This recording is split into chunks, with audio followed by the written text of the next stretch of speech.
Alrighty, ladies and gentlemen, welcome in, welcome in. Hopefully, we are all good by looks now. It's going to be fluctuating a little bit, so we do apologize for the fluctuations. We're going to just have to do it the best that we can going forward. So, in the round one for the Dice Arcade GT, we've got Luke Greco playing Chaos Daemons up against Ben Rigby, who is playing Imperial Knights.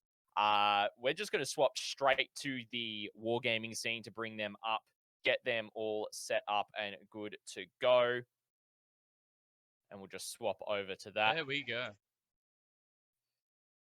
All right, so we'll just get all the player stuff entered and we'll get the timer going as well for these guys. And whilst Jack sets that up on the stream for you guys, I'm going to walk through the army lists that these gentlemen are playing. So we're going to start off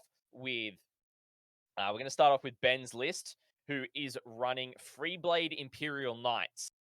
With a Freeblade Lance, he's taken super heavy Lords of War as his dedicated choice. He's got a unit of 3 Armiger Helverins with the martial tradition of Hunters of Beasts. One of them has got the Bastard's Helm relic, and the other one, that's just the relic. And then all 3 have got the Questor Iron Hail Heavy Stubbers with the standard Helverin autocannons. Then he's got a unit of 3 Armiger Warglaives that have got the Strike and Shield martial tradition, with one of them being the Warlord as the character for the Knight Lance, and all of them having the Questor Iron Hail Heavy Stubbers. You've then got a single Armiger Warglaive with the Noble Combatants martial tradition with the Iron Hail Heavy Stubber in there as well. We have then got a Knight Paladin, who is the Exalted Court Herald.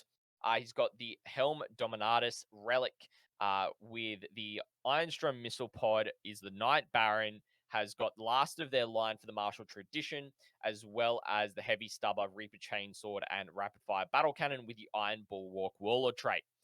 Then a Knight Preceptor with Master of the Law Exalted Court, a Mentor's Seal Heirloom relic, the Knightly Teachings of the Folly of Mercy and the Knight's Faith, with the Virtue of Courage and the Wisdom of Nobility as well for the 2 more Knightly Teachings as well. Meltagun with Reaper Chainsword, also having the martial tradition of Fealty to the Cog for House Tyrannus, and then Machine Focus in there as well. So, pretty decent list. That's going to be a total of 9 knights currently. 2 big knights and 7 small knights. Pretty standard with the way that you're seeing knight builds at the moment. You're seeing Imperial Knights either go the max of 2 big knights, and then the rest of being the armigers. So then we're going to have a look at Luke Greco's Chaos Daemons list and what he is running. He is running Elites as his compulsory unit type for the Arks of Omen detachment. He's got Bellicor with a Prenumbral Curse and Shroud Step, a Bloodthirster with Agarth, the King of Blades, Brazen Hide, the Great Axe of Khorne, Indomitable Onslaught with the Warlord. I believe one of those is the Warlord trait, and one of those is the Relic. So probably Angar's probably the Relic. There's and then the also Brazen Hide. a point buy in there as well, I believe. So there's all sorts of stuff going on with that Bloodthirster. Yeah, 100%. So from memory, the Brazen Hide is that 8 wound cap. It's the one. From my rough knowledge of them as well. So what else? The rest of his list. He's got a Flux Master with Bolt of Change, Infernal Gateway, with the relics of the Impossible Fortress for the Staff of Change, with the Staff of Change and the Impossible Robe, a pretty staple take for the Impossible Robe. And then Scarbrand in there as well. 4 HQs. So he's maxed out all of his HQ slots there, ladies and gentlemen. We're then looking at 10 Bloodthirsters with a Demonic Icon and Instrument of Chaos. Then 2 units of 3 Fiends. Then 3 units of 3 Flamers. 2 units of 5 Fleshhounds. And a Skull Cannon of Khorne as well. So really interesting in terms of the list here, ladies and gentlemen, to see what's going on. I'm just going to update the stream title for you all. So we got Ben. Actually, we'll do Imperial Knights. All right, and while you're doing that, I have some very exciting news. The players have picked their secondaries, so Awesome. we now know what's going on. So we'll start off with Mr. Benjamin Rigby. He has decided to take, if I can find it for all of you, Honor the House, which I believe is doing actions in the middle of the board with either little or big knights to score points. He has also taken Behind Enemy Lines. That is a nice, spicy one, I'd imagine. Yeah, that is an interesting choice for sure. Really depends on if he's outflanking some of those armigers. I can't imagine he won't be if he's going for this strategy. Also, like, a lot of really small armigers that have a lot of rules. Like, Freeblade Lance just has all sorts of weird little tips and tricks. And then, secondary number 3 100% they do. Is our good friends, the Imperial Knights, with Renew the Oaths. Okay. Oh, Honor the House is the one based on honor points. Renew the Oaths is the action in the middle of the board. So it looks to me like... I can walk through these. Please do. Yeah, so honor the house. At the end of each battle round, if you have 6 or more, if you have 6 honor points, or if you have more honor points than you had at the start of the battle round, score 2 victory points. At the end of the battle, score additional 3 victory points if your army is virtuous. Score additional 2 victory points if your army is honored. And if your army is dishonored, you reduce the number of victory points you score by 3 to a maximum of 0. Sorry, minimum of 0. So really good for Ben to just try and hike up his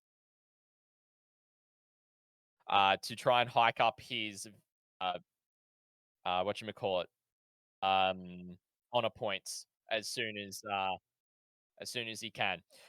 Then we have got Renew the Oaths. So this one is the action that must be done at the end of the movement phase within 6 inches of the center of the battlefield.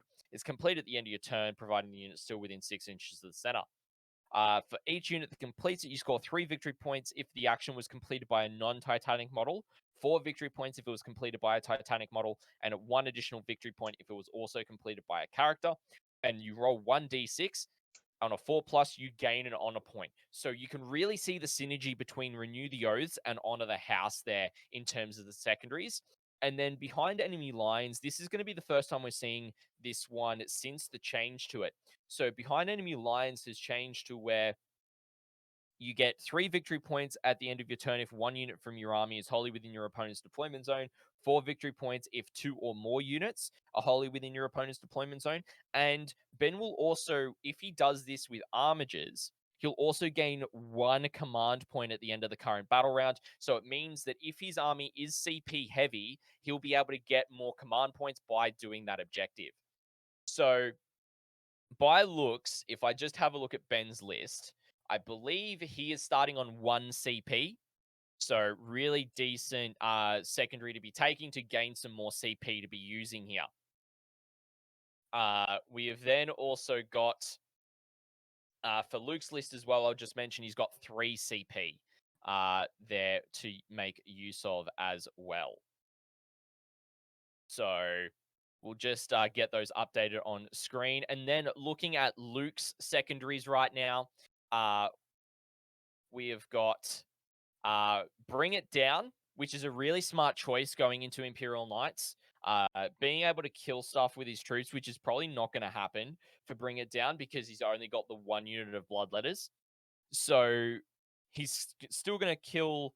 let me find it real quick. Sorry, it's not going to be the CP one. Sorry, Bring It Down isn't the one for Purge the Enemy. He scores 1 victory point for models destroyed with monster or vehicle keyword with 9 or wounds or less. 2 victory points if they've got 10 to 14 wounds. 3 victory points if they're 15 to 19. And 4 victory points if they've got 20 or more. From my count, if I'm looking at this correctly, there's 1, 2, 3, 4, 5, 6, 7. He can actually get 14 victory points of just killing all of the armigers for that secondary. Then looking at Warp Ritual, really simple. He just needs to perform a psychic action of warp charge value of 4, whilst within 6 inches of the center of the battlefield. At the end of the battle, you score 3 victory points if the tally is 1. You score 7 victory points if it's 2, or 12 if it's 3. And then he's also taken Reality Rebels. Now, this one is where... let me just pull it. I You can score take 1 over on victory this point. one. Yeah, go for it. Reality Rebels is pretty cool.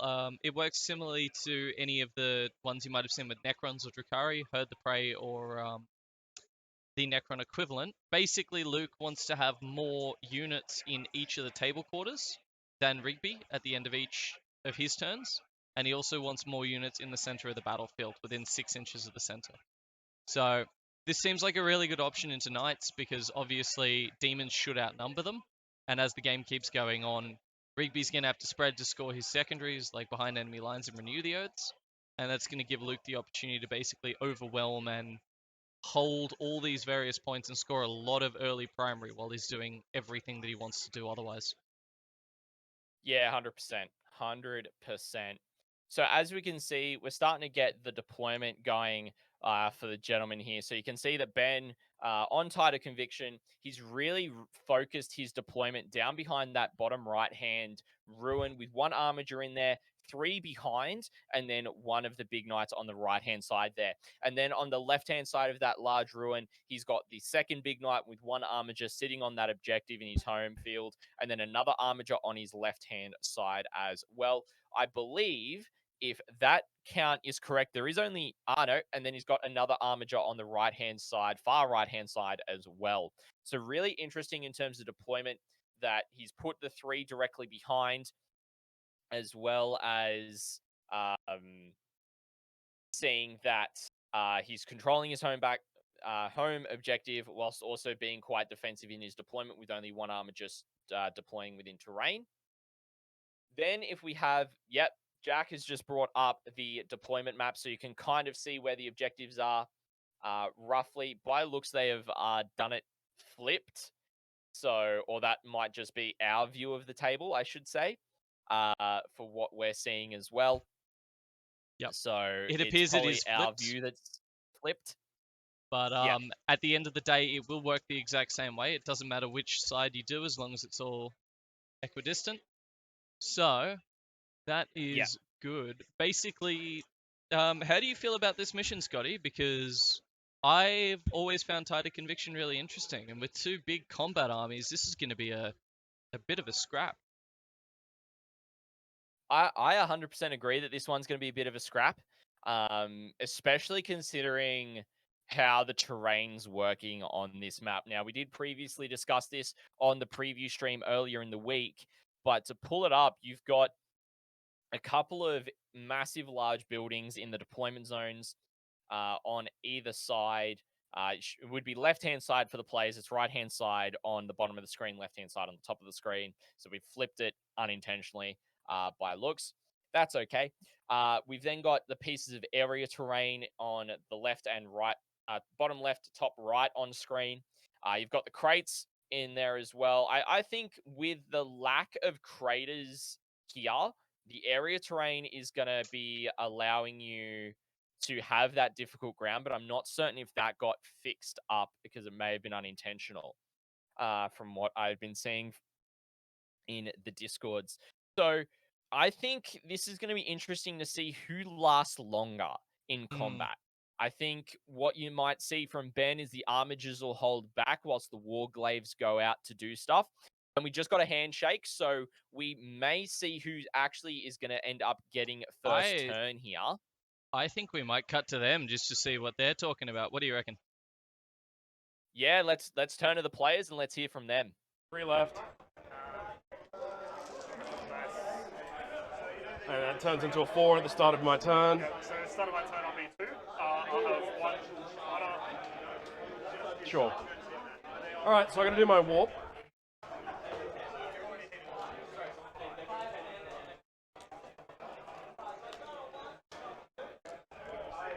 Alright, mate, so for every 4 up, I get a point. Yep. A few points. So 2 a miss, so 6 points. Yep. I'll just put a big juicy 6 on the side here, yeah?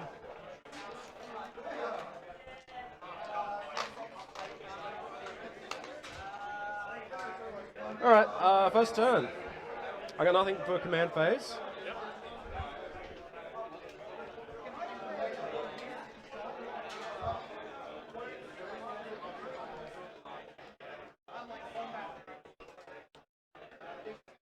All right. Well, it seems like we've got Luke going first,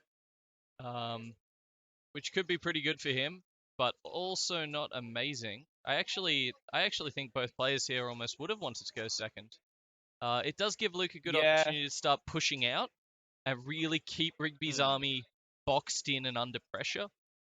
He's only 2 turns away from those demons, so he's only going to get 1 good shooting phase to start putting the herd on. Yeah, 100%. Conversely, though, it forces him out of cover. It means that he can't make those turn 1 charges if Rigby wants to move forward, and it's going to be an interesting little dance from that perspective. I think it's better for Luke to go first than it would have been. It would have been more detrimental for Rigby if he had to go first. So I don't think Luke really cares if he goes first or second. But I think for Rigby, going second's a huge win. Obviously, we also just saw them roll Warp Storm points. Warp Storm points can be really important in this matchup. One of the really notable ones I imagine we'll see a fair bit is actually just going to be you can't fall back from corn units. On a 4+. It's super good. The Warglaves are choppy, but if he can fight and take them out early, we're going to see a lot of really interesting... we might see some really interesting stuff like the Bloodthirst trying to lock itself in combat. So yeah. Yeah. I think, and as you can probably see, you can see those, I believe it's Fiends on that left-hand side of screen starting to move down from Luke in terms of he's starting to really put that pressure on straight away. He's going to really try and, from what I can see, make it so that Ben has to go out and meet him to get onto his objectives, because this is a score 2, score 3 mission. He's going to need to sit on those objectives of his own to at least even score a possible 8 points. So really, he's having to put out resources to be able to do stuff before he's even able to do anything in response. And as we can see, I believe that's going to be a unit of flamers that's just behind that center ruin where you've just got that white arrow on screen. It looks exactly like what's going on. Making good cool. use of the terrain as well. This terrain piece in the center is a really interesting piece because it can offer line of sight from both angles. However, as a result, it may get a bit dangerous. If Rigby, for example, can set up a knight right here touching both, that's a knight that can see the entire table.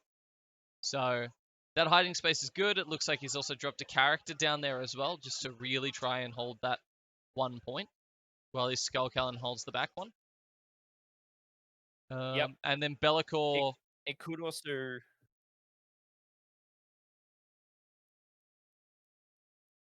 Bellicor seems to be moving Where do you up. think Bellicor's gone? I think he's just going to make a I'd also hard say that cut. that character's probably... Yeah, I reckon he's making a hard run for it to try and trap Ben in his deployment zone. I really think that you're also looking at that character is probably out of Luke's list, that's probably your Flux Master, who's going to be the one that's doing Warp Ritual. Yep. I dare say that's the character that's moved up there. That is almost so, certainly what's going on there.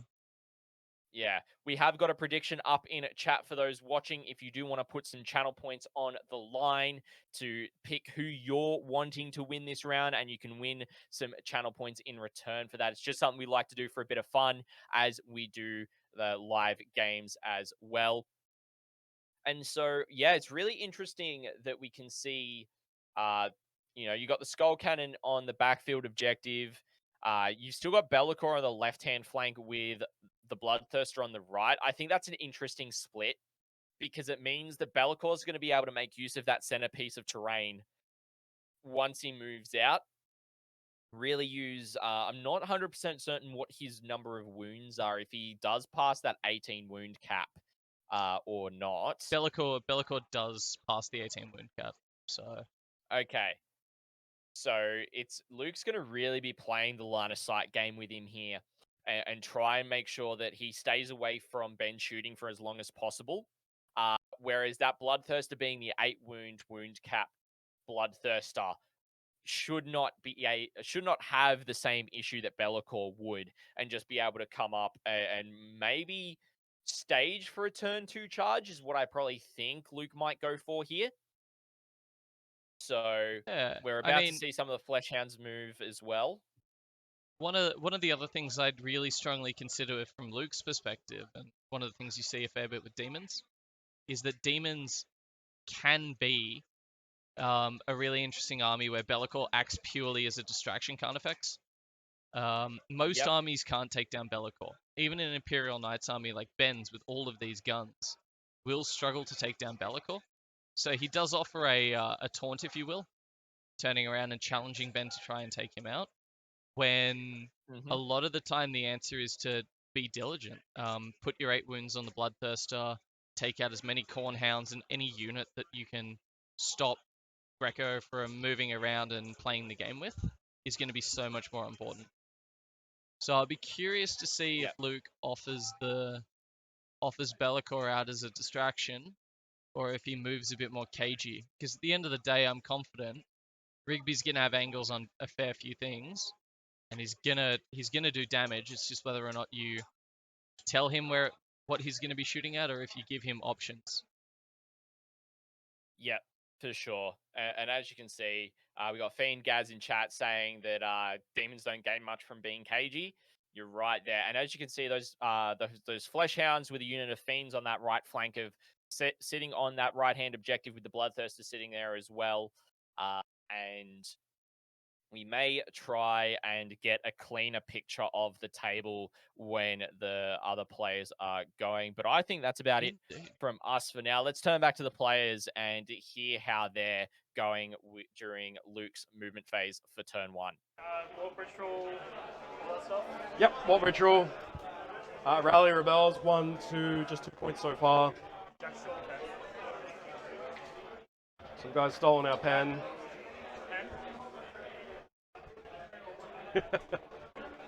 What's a maniac?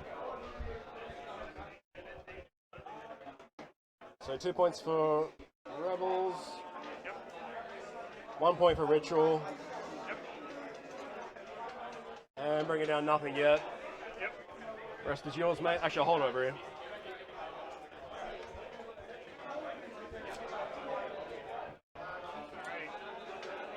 For me, this guy will give out his bondsman permanently to this one in the ruin. Yep. He'll give it temporarily to this bloke here, the back. And the blue guy, oh yeah, he goes up a wound, sorry. 5. He'll give it to the green guy.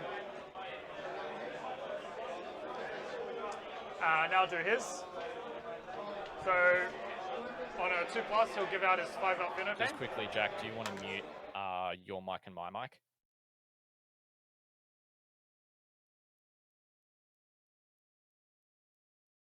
Like different colored dice for which Yeah, bondsman you it do is. you, man. Yeah. Yep. And 2+ for.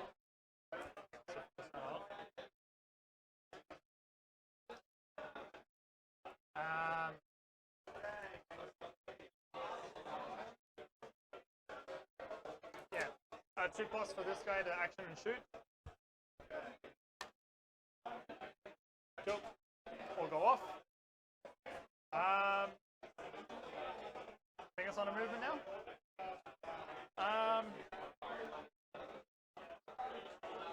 Actually, sorry, I'll do this guy to.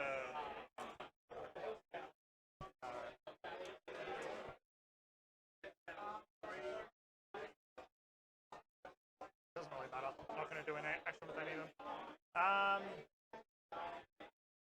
Actually.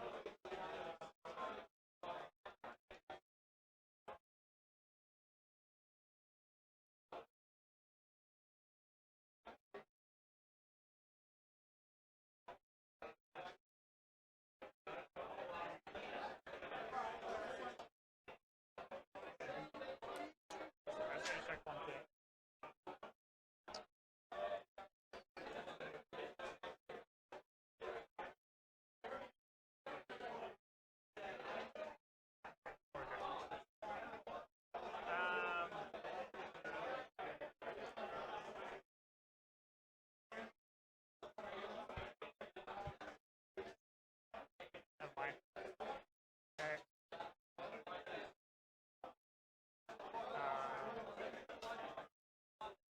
moving this guy.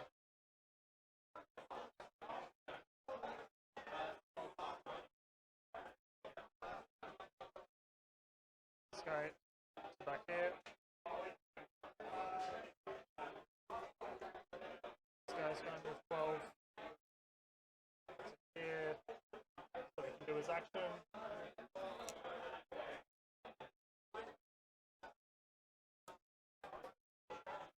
This guy. Gonna run over to here.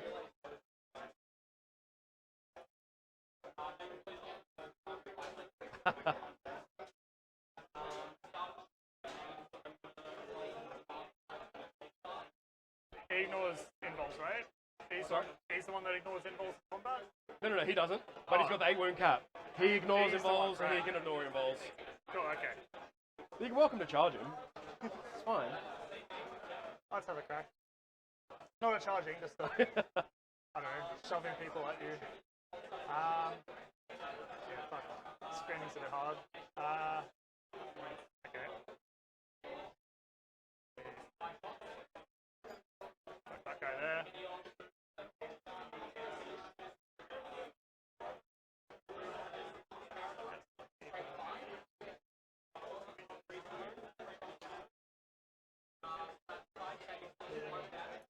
This was in 12 of him, so I can get a sponsor next turn if I don't know, both of them still alive. Have some faith. Yeah.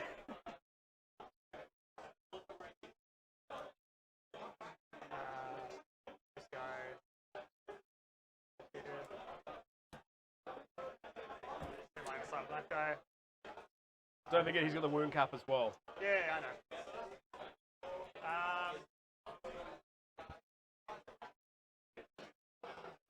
Wait, what are these guys like in combat? Defensively?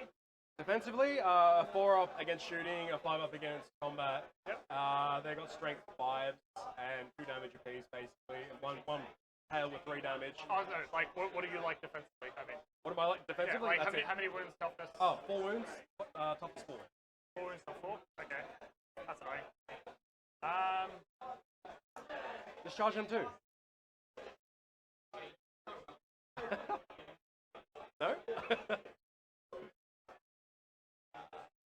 Are they obsec? No, they're not.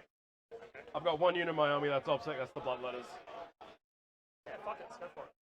Put him there. Might as well. Have some fun. Everyone else is good. Was that difficult, by the way? Oh, right, yeah. Sorry. It's -2. Okay. Is that what? 11, 10? Oh, hang on. 9. 9-inch charge? It's fine. Still. Alrighty. Okay, so on to shooting. Yeah, start off with. Sorry, are you in shooting? Yeah. Yeah, I'll spend 3 of my points for -1 to hit against all my demons if you're outside of 12. Yep, all good. So I go down to 3 points left on this puppy. Yep. Yeah, also this guy's doing the action. Sure. So yeah, shooting with this guy into him. You're a monster, like a +1 to hit, so I'll just be hitting normally. Much fun, nice. 43 on him. Not too bad. 6, 9.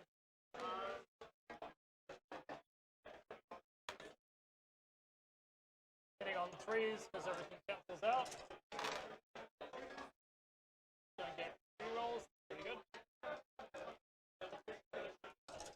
Tough 8, so 5s +1 from Hunter Repeat. Oh, sorry, +1 from the Bondsman, so 4s. Rolls 3 of them. 3. 4s for me. Yep. 3 damage apiece, right? Yep, so that's it for him? So he gets a 5 up, feel no pain. Oh, right, sorry. But yeah, pretty much. Yeah. If I roll like that again, how many dice?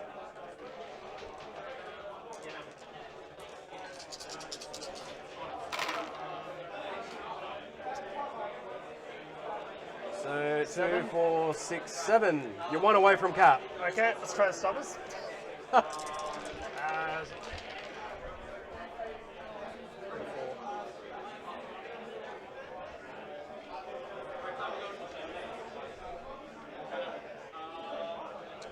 Cool. Yep, cancelling out, so hitting on 3s. What strength are they? Pardon? What strength are the stubbers? Strength 4, so it'll be 6s and 5s. 5. So 1. Hey, here we go. Here's the wound. Yep. Here's the wound. All right. Yeah. Hey, got it. The old stubber. Nice. Yeah, so it's him done. Yeah, he's taking 3. Okay, so it's these guys. This guy will shoot into. Let me see the flamer. How many wounds do the flamers? 3? 3 pace, 3? yeah. Yep. Oh, actually, this guy will fire into the flamers. Yep. How many wounds do the hounds? How many wounds the hounds have? 2. Yeah, 2. Yep, cool. Everything into the flamer from this guy. Yep. So So you're hitting on now? you're -1, right? -1, yeah. Okay. And I'm wounded. He doesn't get +1 or anything, so it'll be 4s into 5s. Sorry, this is number of shots. Yeah. So that's 5, 7. So this will be 5s. Singular. 1. So 3 to wound. Sure. Just 1. 3 up for me. Yep. That's good. That was it. Stubber. So 5s. Finish. Nothing. Alright. You got your CP for your turn, by the way. Oh, sorry, no. So I get 4 because Yeah. I'm honoured. So it's the same. This guy will shoot into the hounds because he can't see the flamers. Yep. So 43 from him. Sorry, so that's 6, 8, 9. 5. Just be hitting them on 4s. Nice, 6 hits. Wounding on 3s. Oh, sorry, 4s. Oh, sorry, 2s for him because Yep. that's +1. 3. 4s for me. Alrighty. All right, it's one of those games. Yeah. That's a big little swing there for Rigby, picking up Stopper. 3 flesh hounds with a single Helver and Fire. 4s. Toughness on the hounds. 4. 4. So What was that? 3s with the +1. 3.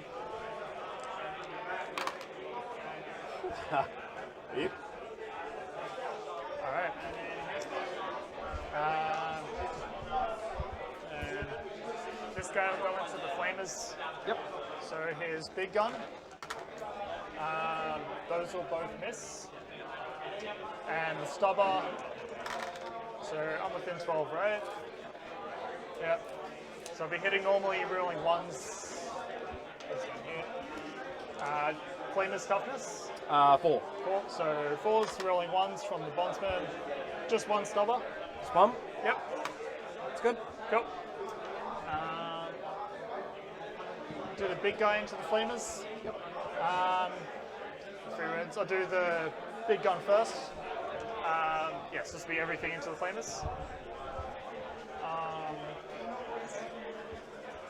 Yeah, everything into the flamers. Actually, yeah, big gun and stubbers into the flamers. Yep. Actually, no. So just the big gun into the flamers, the stubbers and the missiles into the hound. Sure. So the big gun, 2d6 shots, 4 shots. Hitting on 4s because I'm outside of 12. Hey. Nice. You don't care. Tough 4, so 2s.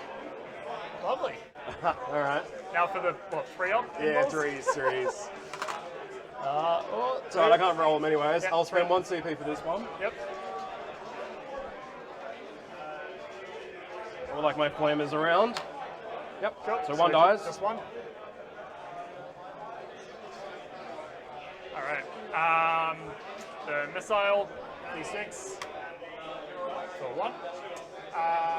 Hitting on 4s because I'm outside. Nope.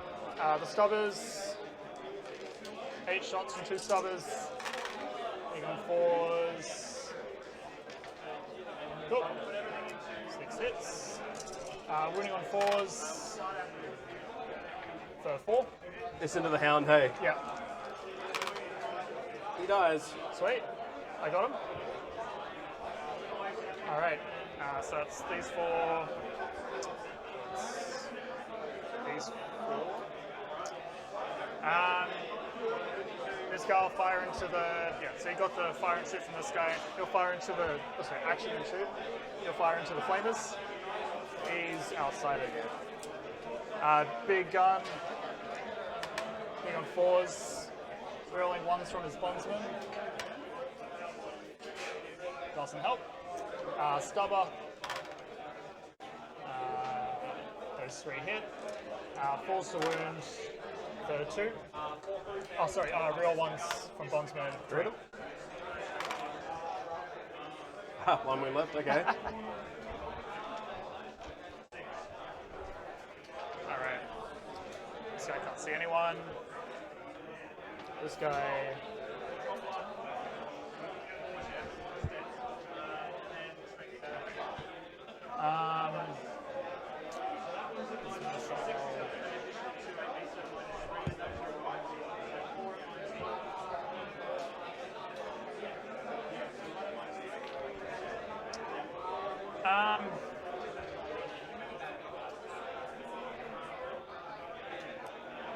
He'll put his... oh, hang on.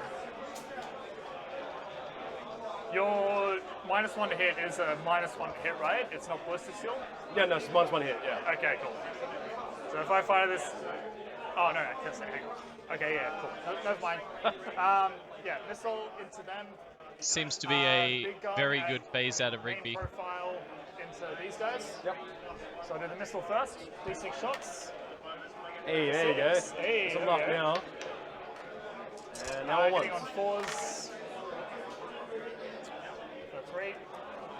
And winning on 3s. 25 for 2. How much damage apiece? 2. 2. Kill 1. There's 2, 1 left. Yep, 1 left. Alright. And the big gun into the other guys. What the fuck does this do again?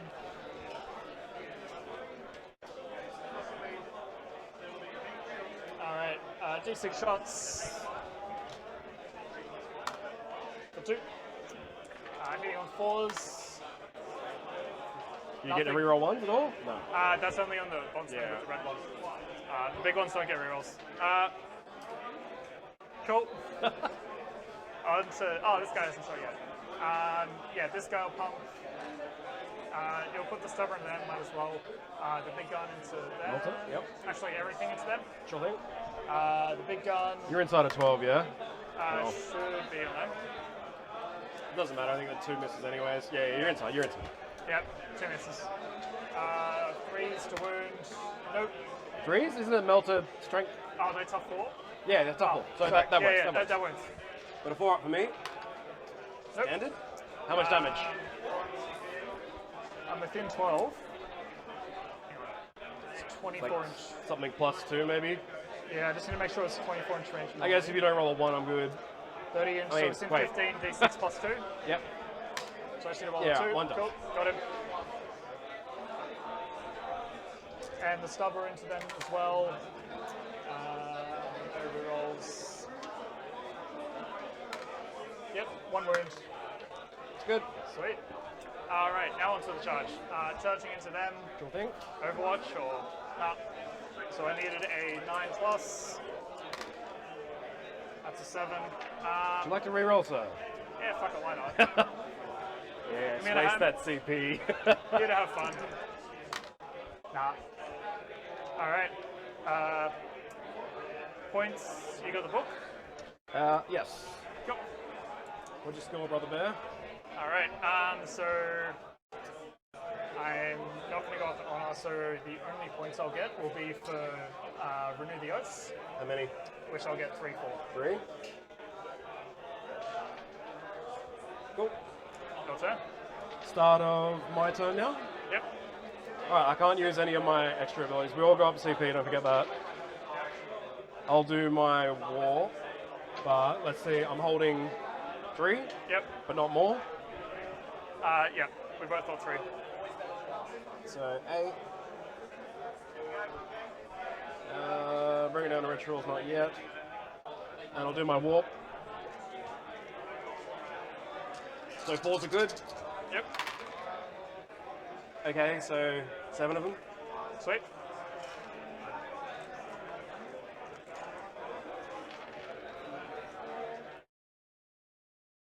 It's exactly what you want on a turn like that. It's going to be a really big turn for Luke with seven warp storm points. He can actually push around and do a whole bunch. Now he's got deep strikes coming in. Rigby did clear off a lot of chaff that turn, so that will help him at least establish a bit of board presence. But my word, is this going to be an interesting turn? Yeah, it is. 100% it is. As And we've just also seen during Ben's shooting phase, he did also take, I think it was 7 wounds in one volley at that Bloodthirster. Ooh. So it means that Bloodthirster has already taken a bit of damage. As we can see on the scorecard as well from Luke's first turn, he did manage to score 3 points on Warp Ritual and 2 points on Reality Rebels, giving him 5 points at the end of turn 1 for him. And then Ben seems to have only scored the 3 points on Renew the Oaths, but I'm sure Jack will update that for us as well in a minute if there's any other secondaries. No, I that just Ben got the scored. update on it. That's all Ben scored Cool. this turn. So he didn't gain any honor points. Awesome. And behind enemy lines, obviously, he's not in the backfield yet. So, yep, just renew Yep. the Oaths. However, probably setting up to do a lot of damage over the next couple of turns if he can.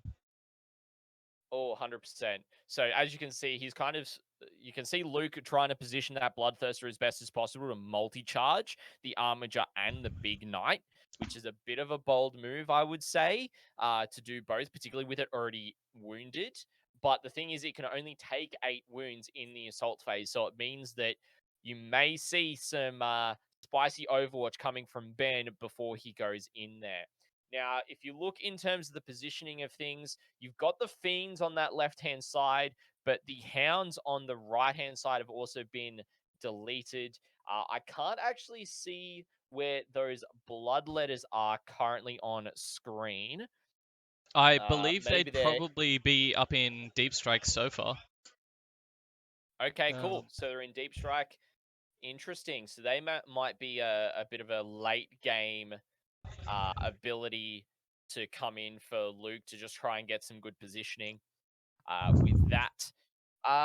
So yeah, really, this is probably the pivotal turn.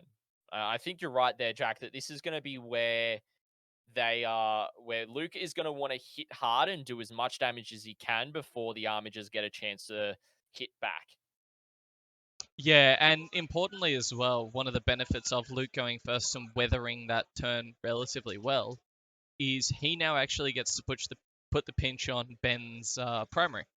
Because you can see over there, Be'lakor and 5 Fiends are going after what looks to be a Warglaive, and that's gonna do a fair bit of damage over there. But it's also gonna knock Ben off a primary, so he'll only score 4, and that can be a really good way for him to leverage up that first turn advantage.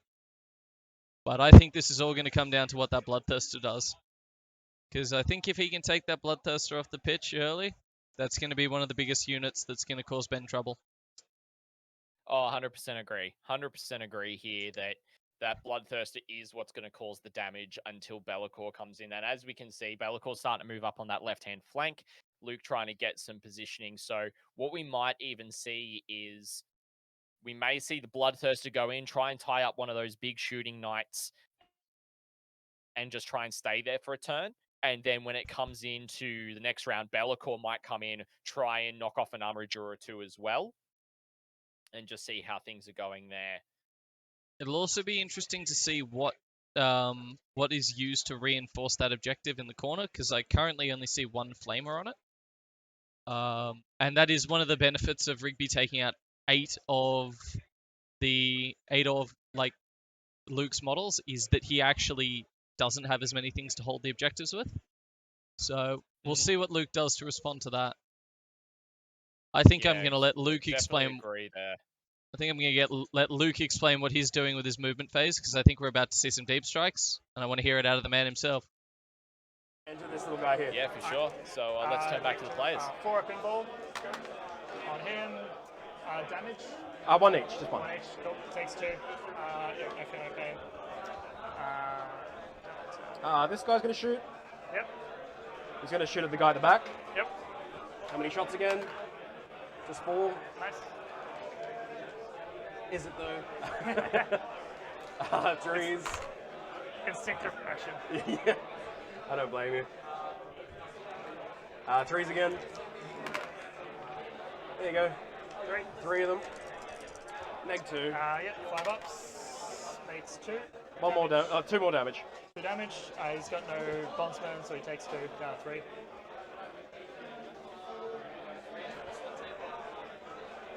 Where the fuck can I put shit if I take him off the board?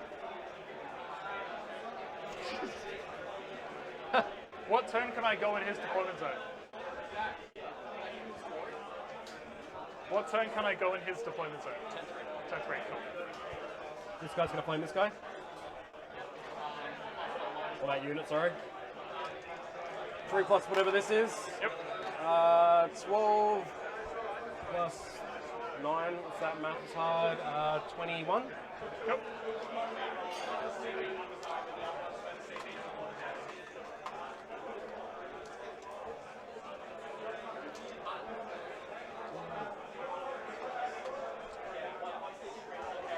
So this is 15. I'll just re-roll 6. Yep. I need 5s. Am I inside of 6 of this guy? They re-rolling 1s to wound. Yep.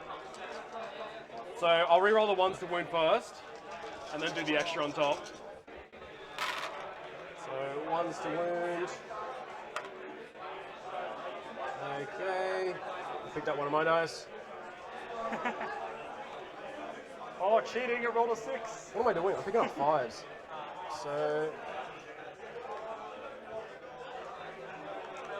So far you're looking at 7, and I'll re-roll my 6. Yep. Oh, that's fine. 7, 8, 9, 10. 10 and -2. 6, 8, 10. So it's in him, right? This guy. Okay, alright. So minus 2. minus 2, so 4 pinballs on him. Takes Hey, you don't care. damage. Just 1 each. 1 each. Cool. He's not in range of Philippine. Just takes 3. Down to 9. Alright. Cool.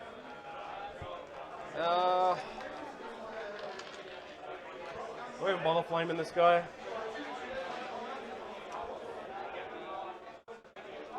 Nah, I'm not going to bother. Alright, so that's shooting. Yep. Let's go straight to charges. Yep. How far will I need to get into here? So you're exactly 1 away. Yep. So you're within 5. So 4 inch. Yeah, 4. Yep, that's Okay, it. he's good. 8. Yeah, wobbly model, whatever. Yeah. Spin I'll just around. spin him as easy. Yeah. A base is a base. So 12. Bellicle. Actually, we'll charge the unit of 2 fiends first. Yep. In case you want to overwatch. No. Okay, maybe not. We'll charge the other unit of fiends. Yep. King Beans.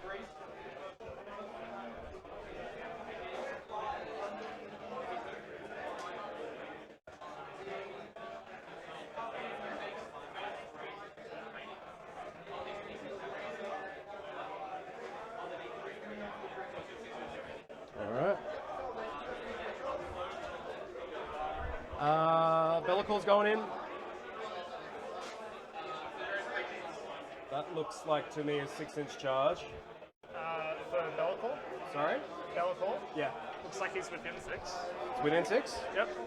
I'll just roll, see what happens. We can just decide it From my later. perspective. Yeah, he's in. Easy. He's king.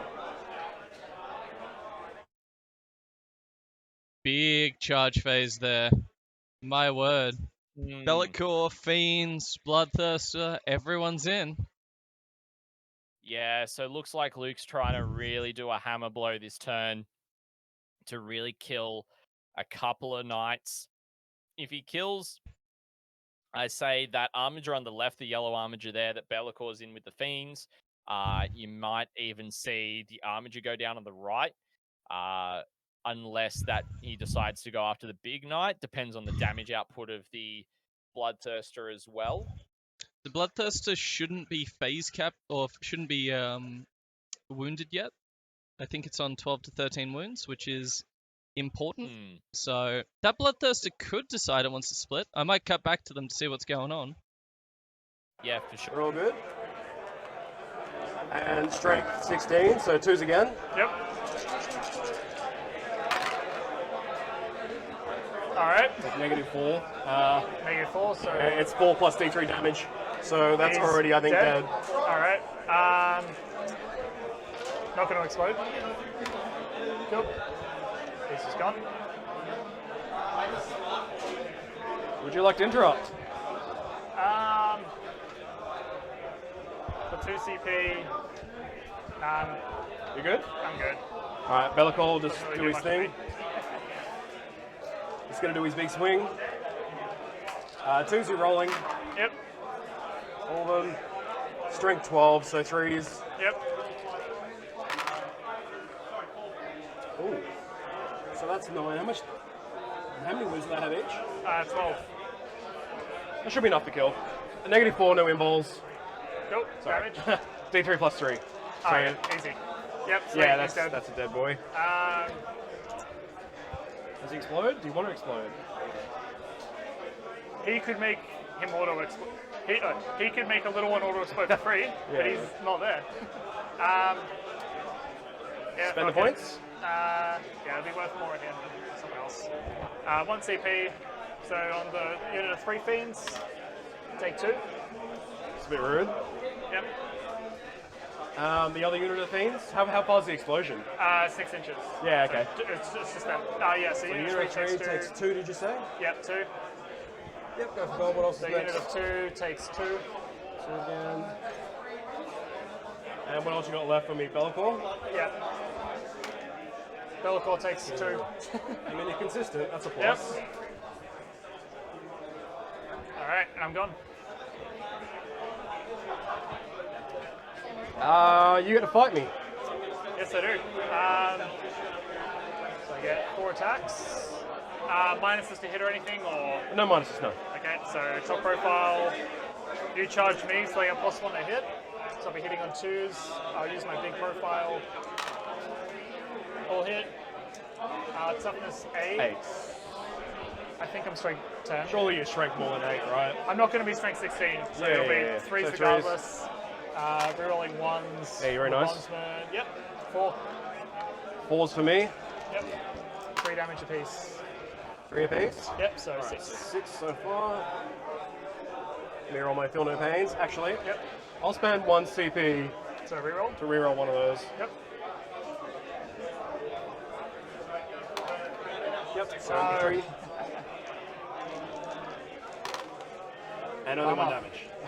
Okay. Okay, so I'm going to have a fun set within the existing. Is he a character? This one, no. Okay, so at the end of the fight phase, I think we're at the end of the fight phase. Yep. Yeah, on a, I think it's a 2. Let me triple check my rules after this. Yeah. If I roll high, don't worry about it. Yeah, don't worry about it. You take D3 mortals. Cool. Just 1.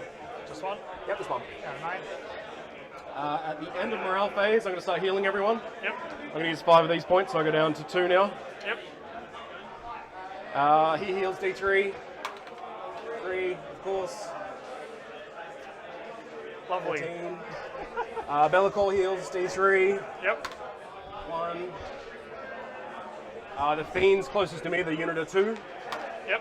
1. And the other unit. Alright. Alright.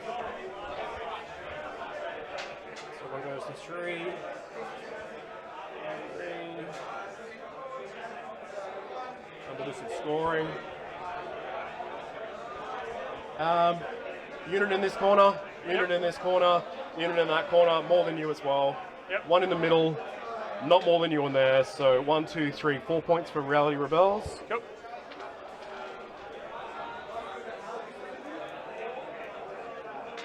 One, 2, 3, 4. Ritual I did again. Bring it down. How many points have I got so far with that? You've gotten 6. 6?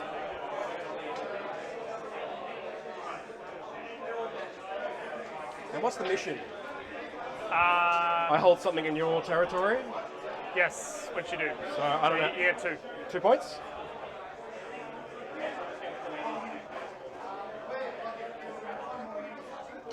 I'll just put the missions at the top there if that's alright. Yeah. I completely forgot about them, to be honest. No worries. Your turn, you're holding 2, so Yep. So I get 1 point. let's Or do 4. whatever it is. Cool. It goes up to 10. It goes up to 4. You do you, ma'am. Well.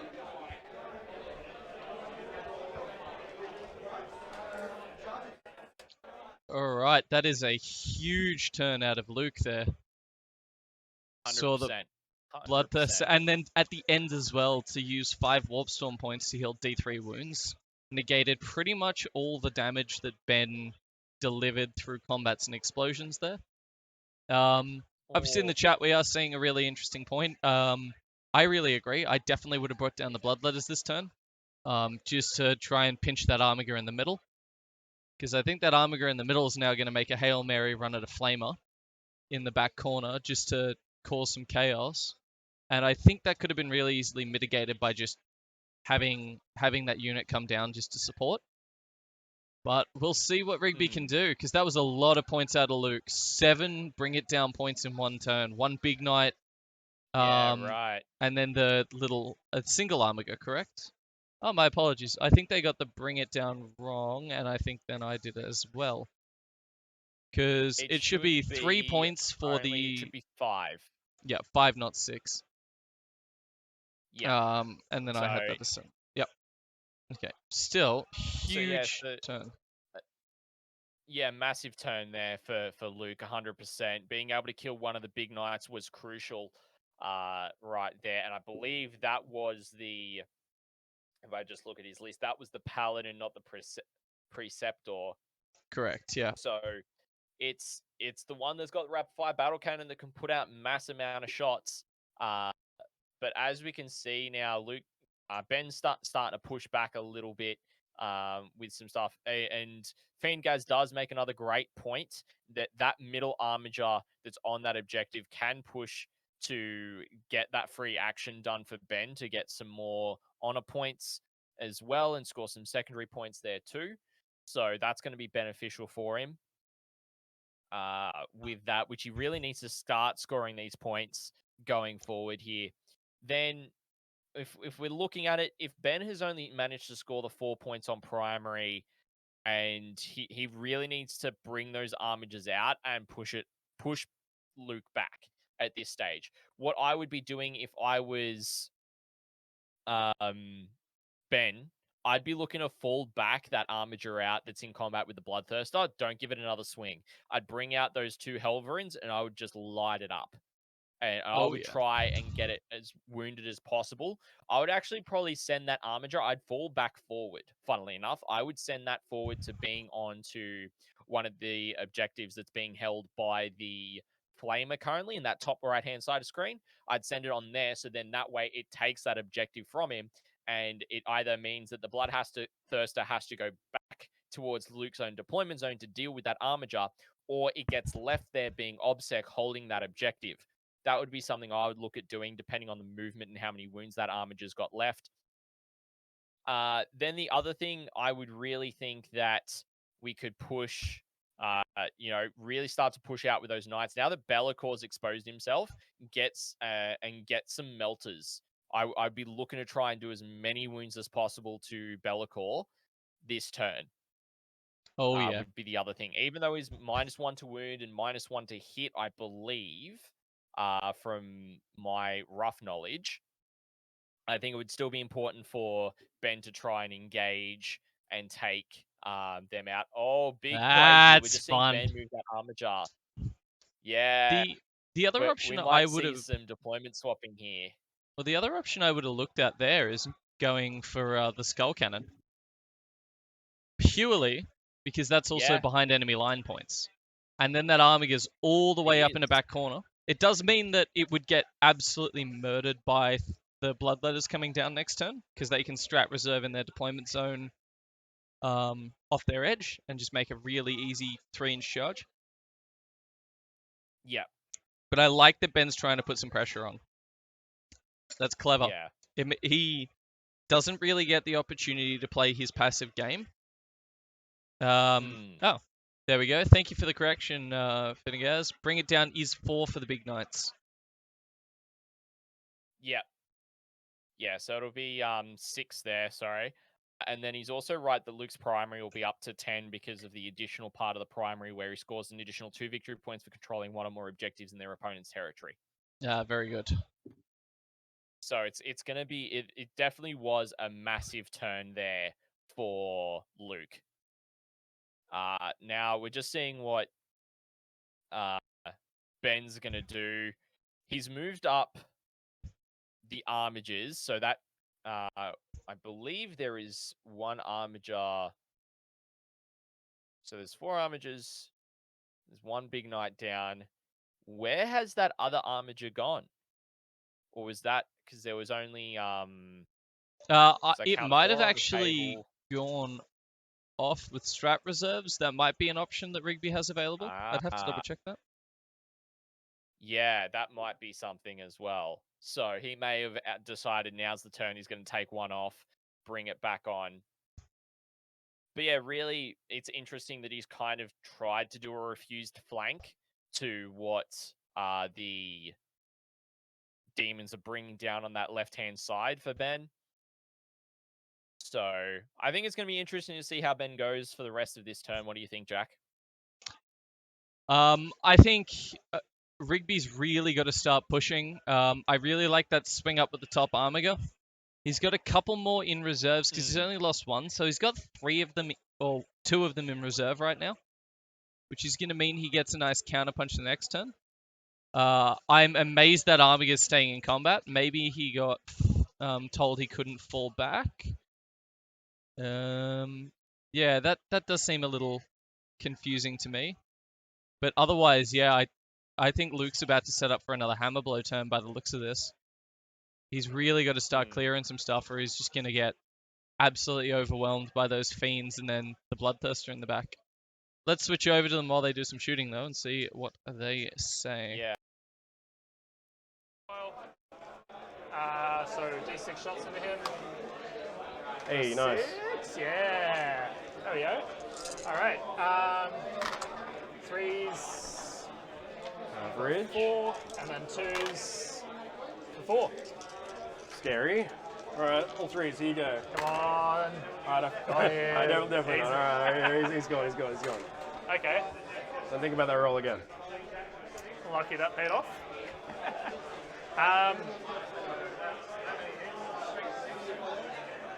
Combat. Oh, shooting into combat. Yep. With him. The big gun. Is it heavy or salt? It's heavy. So -1. Hitting on 4s, rerolling 1s. That's a shame. These will be 4s. And rooting on tough 8, so 6s, rolling 1s, just 1. Got 1. It's good. Sweet. Combat, you fight first. Sure do. See if my info works. I mean, you hope so. Let's hope it works well. 2s, I don't no think working rerolls. is enough. You just hope I get right. Yeah, there you go. There's 1-1. Just hope I get more 1s. Yep.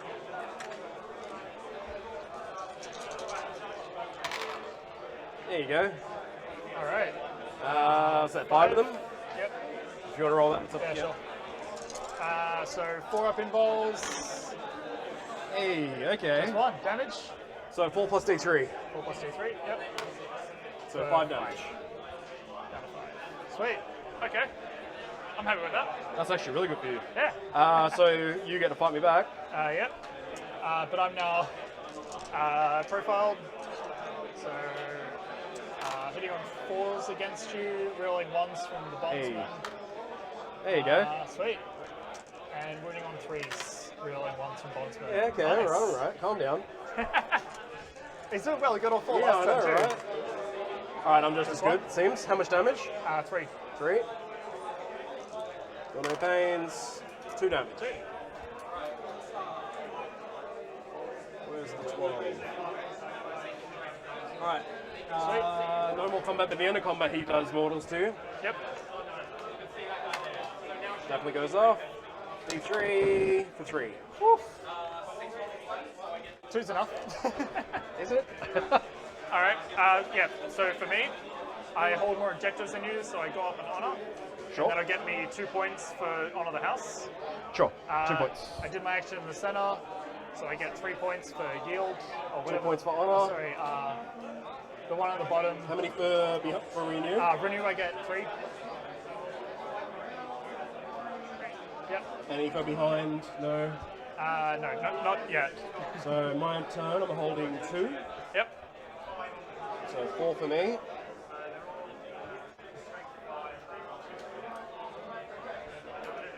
Alright. Alright, I gotta roll for my... Don't forget your CP. Yep, cheers.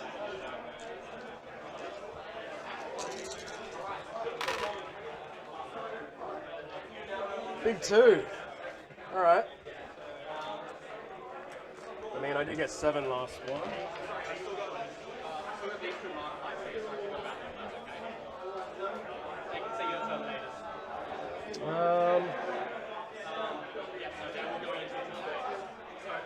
What's your leadership of all these guys? I think it's either 9 and 8 or 8 and 7. 9 and 8. 9 and 8? So 9, 8.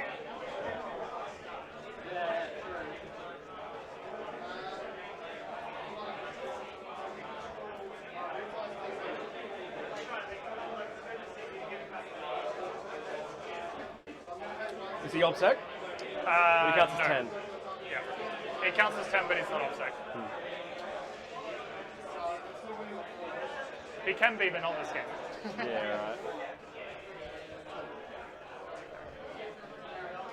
Black dice needs to be a lot higher. Well, you're not making it easy. I'm doing my best.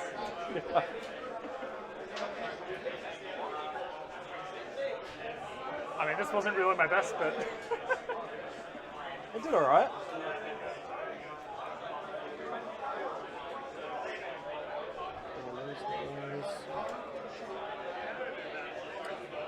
I'm just trying to think at the start. Should I... Give me a sec.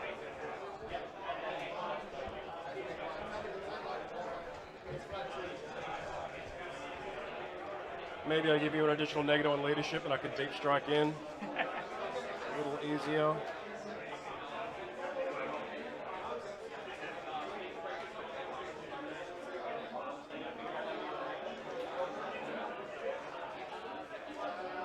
Nope, I need 3 for that.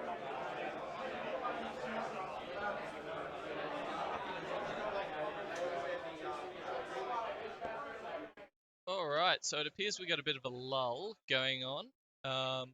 Seems they're both sorting out. How are we looking? Not seeing much dead. Yeah, so that flamer up on that top right-hand objective is dead. Very good. So that's been killed off. From some hot rolling as well, I might add, on Ben's part. Both players seem to be rolling quite hot this turn, with close combat going on with the Armiger into the Bloodthirster as well. Very good. So, also looking at seeing how the rest of Luke's potential is going to go. As you can see, he's probably looking to move up Be'lakor to be able to engage that Princeps again. That second big knight to try and punk it effectively. Yeah. But you can also see that Ben has really well positioned his knights to be able to be like, okay, cool. If you want to take out the Princeps, then you're potentially going to cop an Armiger back in the face. I'm still surprised that I believe the Armiger is still alive that's engaged with the Bloodthirster, but it has been bracketed. Amazing. Holding that Bloodthirster in So- combat for a full round is going to be a really nice point of reprieve for Ben. Yep, 100%. 100%. Secondaries wise, Uh, he has achieved Renew the Oaths again. No behind enemy lines still, which is getting a bit rough. And Yep. I believe he does count as holding the objective in his opponent's side, because Armigers are OBSEC. So Yes, they I are. believe he So would he have would be kicked the holding extra that. primary there. And I'm just going to go double check on Honor the House, see if anything's scored up there. Yeah, no worries. So it's really, really interesting how this game is kind of developing with the Armigers really starting to hold their own. I'm kind of surprised that and kind of surprised but kind of not that the Armiger up on the top left-hand objective in Luke's deployment side, not deployment zone, didn't go for getting into combat with those flamers, even though that the flamers could fall back and then shoot and still potentially cop Overwatch from them, but at the same time trying to do as much damage to remove them, but he is also OBSEC. So, yeah, it's just really interesting. I would have thought maybe trying to get into combat with those flamers would have been an ideal situation rather than letting them get a free shoot against you, which is effectively what they're looking at getting now. So, I guess where we're looking at this, really the Knights are sticking in there, but there's still a lot of pieces in play for Luke. So if Luke going into turn 3 has still got the Bloodthirster and Be'lakor on the table, which seems to be the case, then what'll happen is that he's able to just slowly roll down the Knights, and if he's able to keep the Bloodthirster alive as long as possible using Warp Charge points to heal those D3 wounds back, every time, eventually it will go down, but it's going to take a lot of resources from Ben to be able to do so. I think by the looks of things as well, he's only rolled 3 Warpstorm points this turn. Oh, that's going to hurt. So that will hurt a fair bit. But yeah, I reckon as Luke's just doing some movement and some of the other stuff he's doing, let's just turn back to the players and we can see what they're thinking and how they're doing.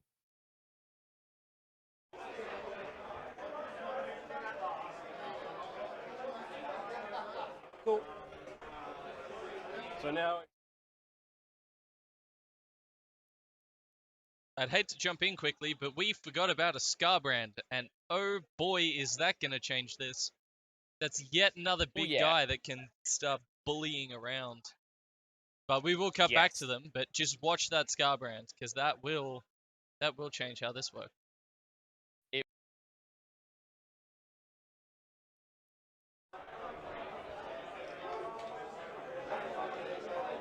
So because I'm in my deployment zone, I could come within 3 inches of you.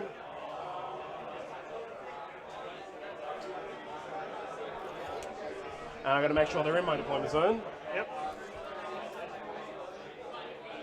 Let's come back just a little bit.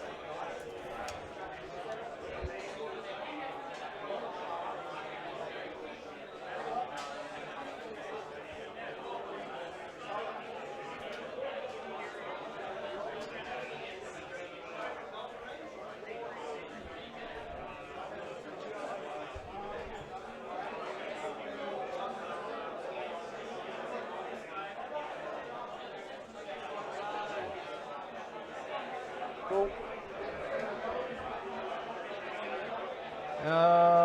We're going to bring in the Hounds. What's his leadership? 8, right? 8 on him, yeah. So it goes to 7 now. Yep. Actually, I'm going to put these guys back here. Let's go about half time now, guys. Let's go about half time. Just remember, as people score up their games, then paint scoring is a thing, so you'll get 10 points for every four. And more importantly, the bar is open. Makes it easier. Alright, let's go into the psychic phase. Yep. First things first, we're going to cast the Warp Ritual. I don't think that goes off anymore, so I'll spend CP. I'm going to need a 4 now. Yep. That goes off, so that's Yep. my full 3 now. Bellicor is going to cast Curse. Needing a 7. That goes off. It's going to go on your yellow one. Yep. So -1 to wound in combat. Yep. And he's also going to cast Smite if it hits anyone. It does, but who's it hit? So he's obscured, right? So it has to hit the yellow one. Is this Oh, the from wings Bellicor? go around. The wings can see him. So who's closer? From there. Probably, yeah, the green one. Yeah. Yeah, the green one. For 1. Cool. One mortal. He's already got it. No, he doesn't have anything. And 11. Oh, sorry. He's in range of him, so he gets a 6 up for the pain. Because he doesn't have a bondsman. Nah. Still 11. Alright, we'll start shooting. Yep. First things first, this is going into here. Yep. Big cannon. For 5 shots. 3s. Oh, I'm going to reroll that or. Okay, all hit. Looking for 3s again. Yep. 3 of them. 3. Alright. 5 ups. -2, right? Yeah, most. Yeah, so 2. So 4 damage. Yep. No bondsman on him. Nice. He's got Spitfire. Yep. 6 shots. 2 go through. Cool. 2 -2s. And him. Yeah. 4 ups. Damage 1. Yeah, 1 damage. Cool. Down to 1. That's not bad. I'm gonna flame, I guess. Yep. This guy's just copping everything, I guess. Yep. What's the AP in the flamers? 2. 2. Yep. I'll rotate. Sure, so 3 so far. 5, 9, plus 9, 18. Yep.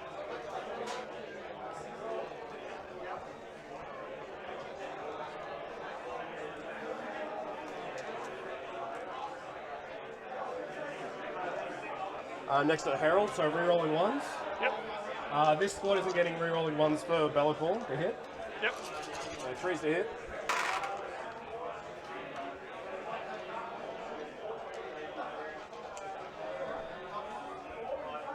And 5s to wound.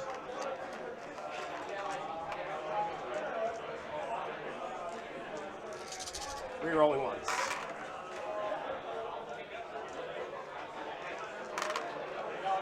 So 1, 2, 3, 4, 5, 6 of them. Yep. 4 ups. Next 3, 1 damage apiece, right? Yep. So we're down to 8. Sorry. Feel no pains. Doesn't make any. Still down to 8. Cool thing. The other unit of flamers can do the exact same thing. Yep. These get +1, not +1 hit, rerolling 1s to hit. 12, 21. Yep.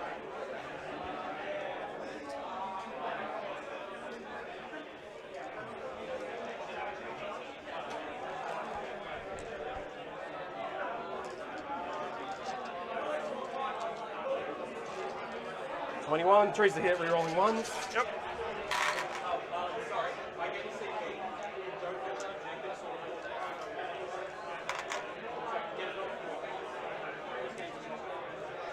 Okay. And 5s again, rerolling 1s. Yep.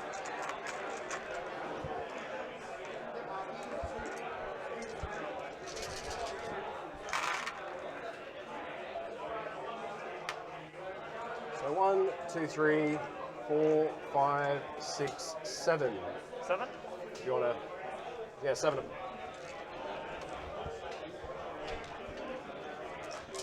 4 ups. And feel no pains. That wasn't very good. Make a couple feel no pains. So 4. Just down to 4. 1 damage piece, 4 left. Skybrand can flame. Yep. So he's an extra angry bloodthirster, so he gets 2d6. Yep. 10 shots. It's auto hitting. Yep. Strength 5, so we're looking at the same deal, 5s again. 2 so far. Cool. Same guy. Yep, same guy. APs. 2 again. Cool. One more now. Next one. Sorry, this is still flameless, right? Yes, no, it's yeah, Scarbrand, but that Oh, works. so one. It's 1 damage, yeah. Okay. Fails to feel no pain. Down to 3. Cool. Alright, how much more shots can I do? I can do this guy shooting his little stick. It's 3 shots, hitting on 3s. 5's the wound. Nothing. Cool. Alright, so we'll go into the charge phase. Yep. First up, we'll do these guys into here. Yep. Hitting a 3. Just. That's enough. That's all I care about.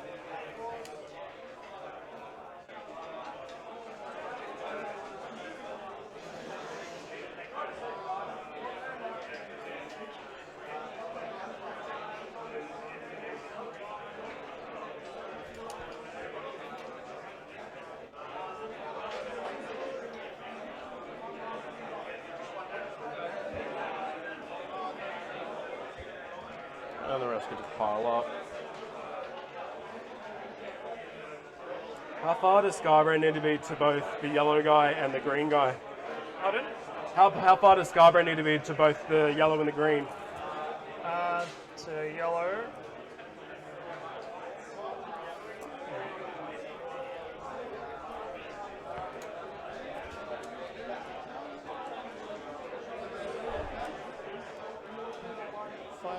So he only needs to kind of go in a straight line that way. Yeah. I don't think I get to both of them. I just want to see if the numbers, what the numbers are You're towards within each. 9 of him, but the green guy should be like within 7 or something. Yeah, green guy will be 7.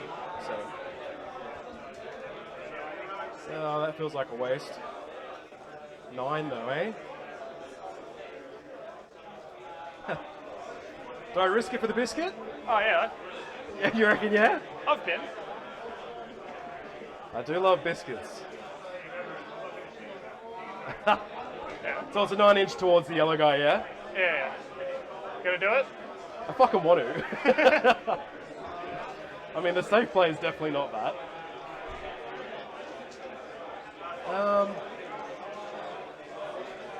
All right. Let's go. It's a tournament. Let's go for the green one. Okay. So I only need a 7. That's enough. Yep.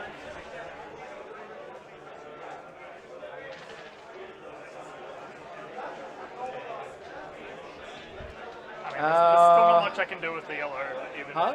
There's still not much I can do with the yellow. Still, You're not missing out on much. it just feels more fun. Yeah. That guy will just. Yeah, these guys are going here. Yeah. Free movement, free movement. Yeah.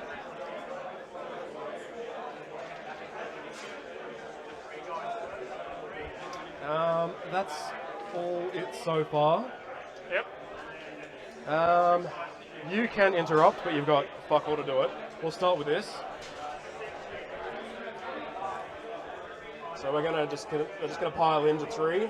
Yep.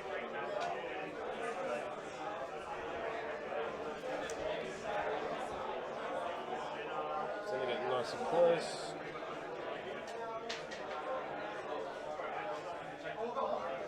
How far does Bellicor move?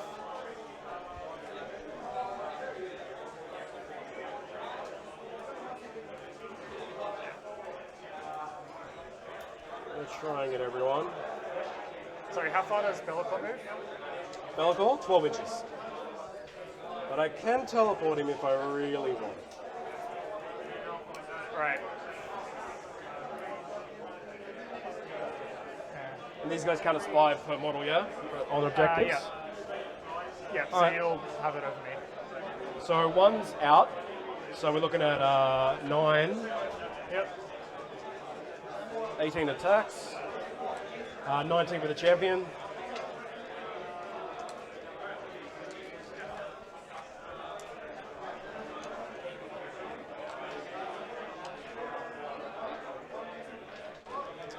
13.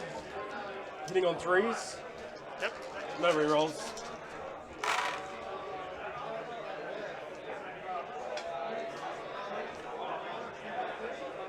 And winning on 5s. Yep.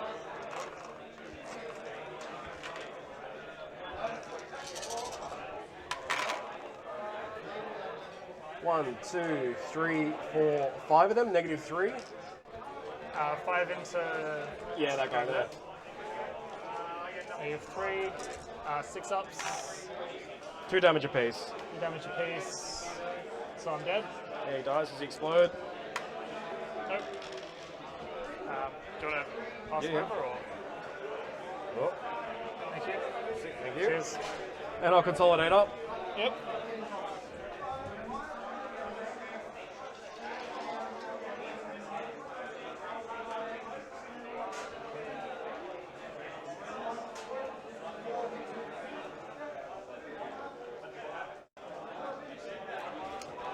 Alright, cool beans. Scarbrand, unless you want to interrupt. Nah. Nope.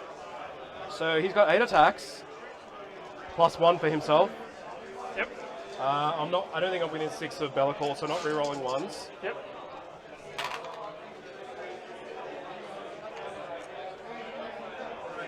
And then strength 16, 2s, Yep. 5 of them, -4 I think. Into who? Sorry. This guy. That guy. Straight through. Dead is, yeah. Nah. So, Free movement time.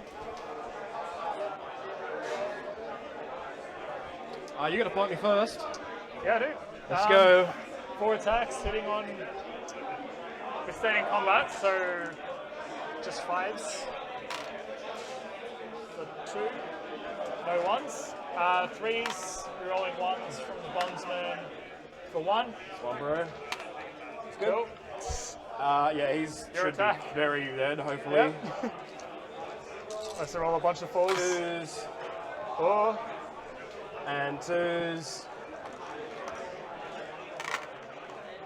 Yeah, okay, Cool. all of those. I got this. Nope, no I don't. Dead boy, does he explode? Nope. Alright, cleaning up the board. All right. So moving out of that turn, how do you think that went? I think That was a that was a backbreak. you go for it. That's that was Yeah. an absolute backbreaker. Luke Yep, got into I'd everything agree. he needed to. Now there's 3 big demons basically cordoning off the last 2 knights. There'll be 2 more that come in, but my word, that was brutal. I also did realize, based on what Rigby was talking about, the knight that he kept in combat with a Bloodthirster does have a 4-up invul in combat against it. So it wasn't as bad to keep it in combat, but it was still a pretty risky decision. So that's maybe Yeah. why the Bloodthirster didn't knock him out in the end. But yeah, man, that was Yeah, a that'd make brutal sense. turn.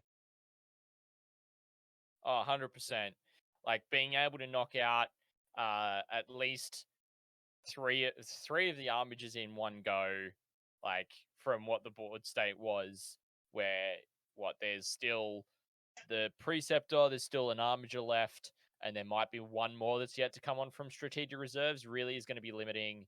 I believe there's 2, yeah, 2 left.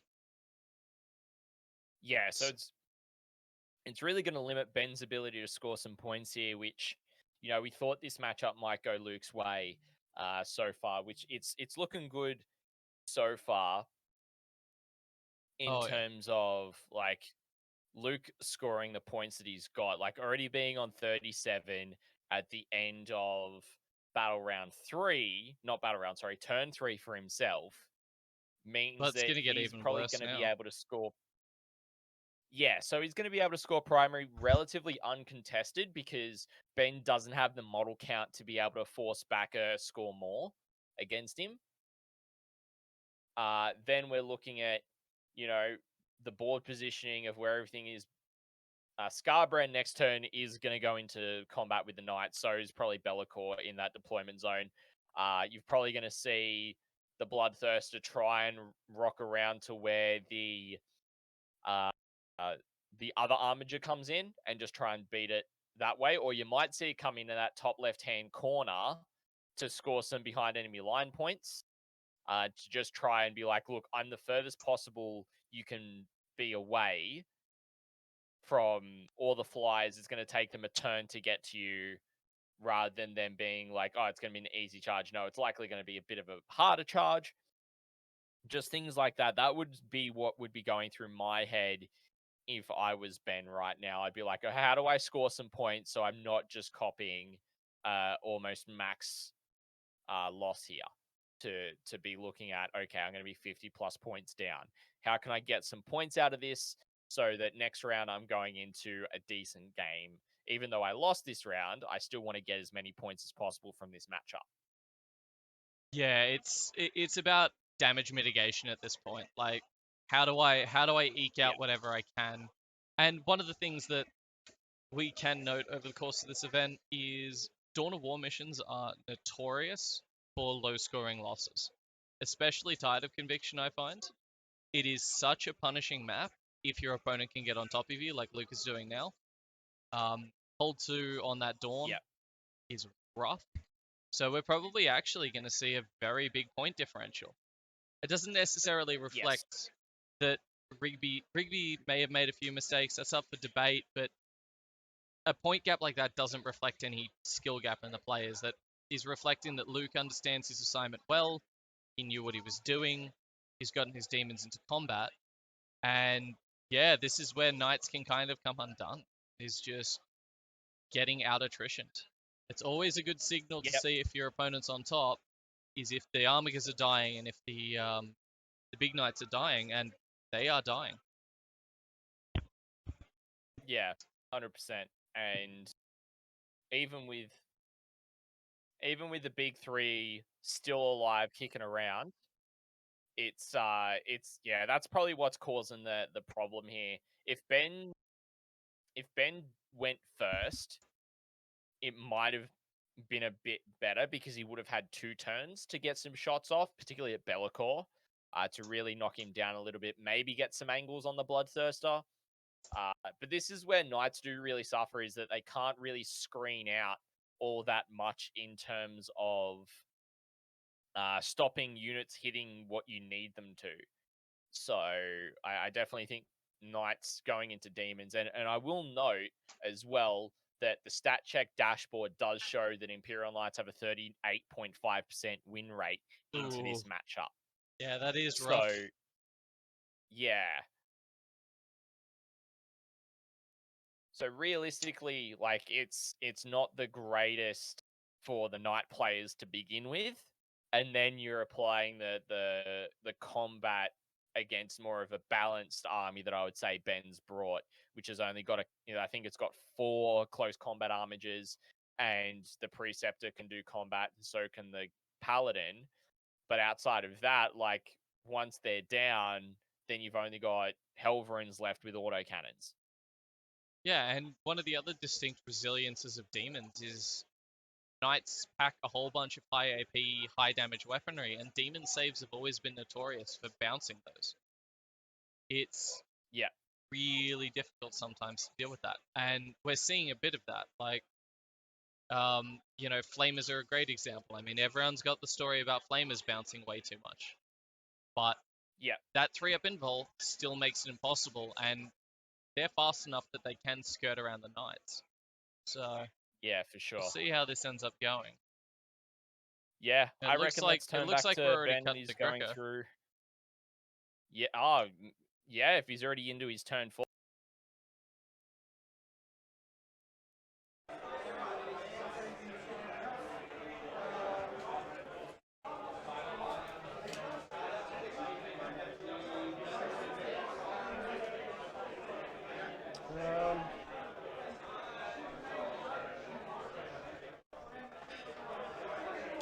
Bloodthirster, I'm just going to advance. 5.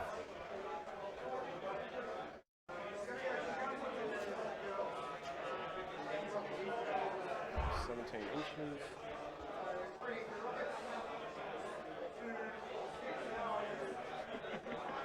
What did you call me? Yeah. I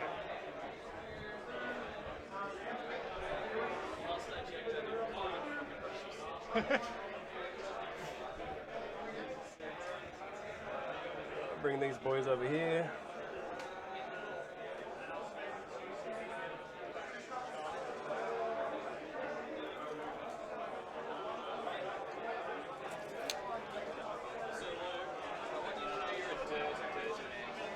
What'd you say? What do you mean? What'd I do?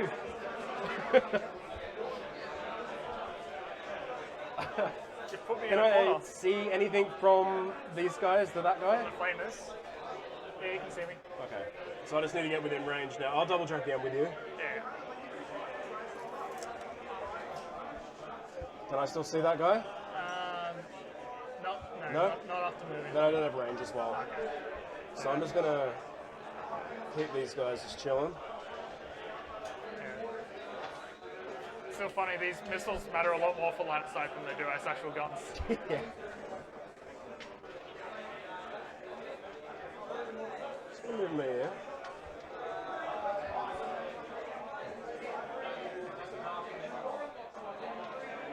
They're great in Adelaide, like allowed me to peek up just above all the crates.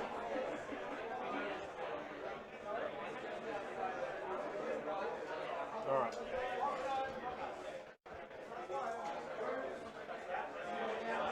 Let's piss you off just a little bit. Yeah. I just need to live, it's fine. And I'm already holding a bajillion Yeah, you points, don't need more. so may as well bring these guys around as well.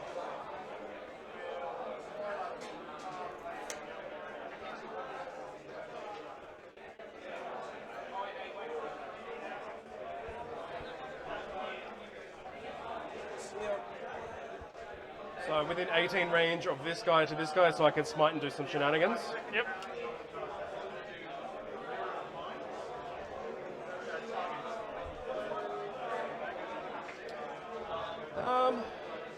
And I can see through this little tiny gap, can't I? Because I'm touching this thing. Yep. Cool. So that can shoot that now. Yep. That's staying there. Let's move this wound counter. Am I within 12 inches for this guy? Of him, you Yeah. should be. Yeah. Yep. Alright, let's go to Psychic. You can't deny, can't you? Nah. So we'll start with Smite with the Herald at the middle. Yep. Doesn't go off. Cool. We'll do Bolt of Change. I need a 7. Okay. Bellicor. Bellicor's going to smite. He needs a 6. Okay. And then he's going to cast Curse. Needs a 7. That goes off. There you Goes go. on the yellow one. Cool. So neg 1 to wound in combat. Yep. Let's just start shooting. We'll go Bloodthirster first. D6 shots. 4. 1, neg 2. 1 damage. 5 ups. 1 damage. Just 1 damage. 1 damage. 6 off Inner Pain from his trade. Takes it. Scarbrand's gonna flame. Okay. Disgusting.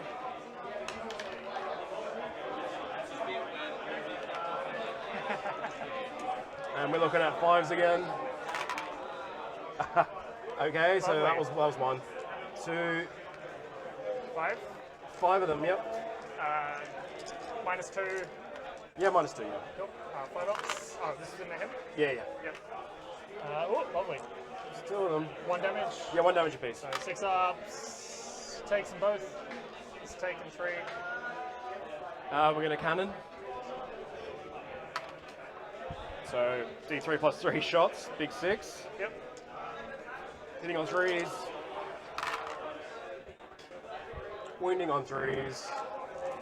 Oh, isn't it him? Yeah, the guy at the end, yeah, rotating. Yeah, that's okay, Yeah. 4 of them. 4 ups and rotate. Hey, it mattered. Hurry Mattered up. 1, so just 2 damage. Yeah. 2 damage. Yeah. Nothing more I can do. Down to 10. I'll do his staff, why not? Yep. All hit. 5s again. Nada. Nah. Let's go 2 charges. Yep. Bellacor's going to go into... Actually, let's start with Scarbrand first. How far away is he? Scarborough. Within 5? Yeah, within 5. 5. Yep, That's enough. got it. Just throw him in. Yep. Bellacor's going in. Yep. That'll do Keen. it. Yep. And we'll do the big unit first. Yep. I think that's enough. Yeah, that's enough. And the smaller unit. Yep. Keen. What's the AP on the Seekers? Sorry? What's the AP on the Seekers? 2, I think. And the tail's 3. Okay.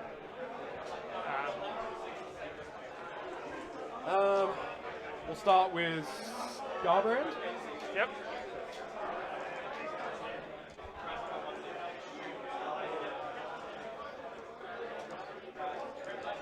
So 9 attacks, Yep. hitting on 2s. Yep. Woo, 3 ones. Do you want us to reroll? I'm going to reroll one. That's 7 CP you've got. Yeah, I got so much CP, I may as well use it. 2s again. Yep. There's your 1s again. 1s. Hey. 4 goes straight through unless you got involves. Oh, you actually no involves anyways. Neg 4. Yeah. I've got. So I've got 3 that plus in that D3 each. So that's 12 plus. So 15, 17, 18, 20. Is that right? 2, 4, 6, 7, 8. Yeah, 20. Sweet. So that's 16. Feel no pains. So that's 1, 2, 3. So I take 17. So 21 down to 4. Would you like to interrupt? Yeah, sure. Who's interrupting? See if I can do anything here. He'll play into Bellicor. He'll just crap off. So neg 1 to hit. Yep, everyone to hit.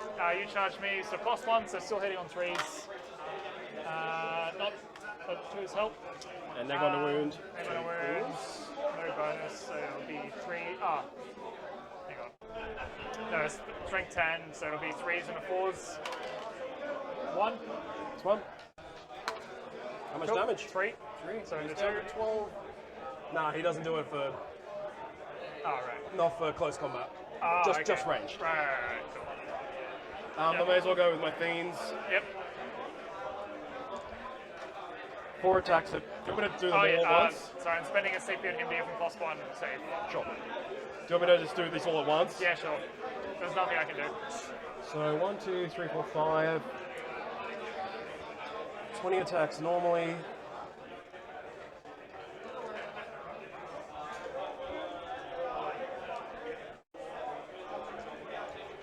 And then 2 more for their little captain.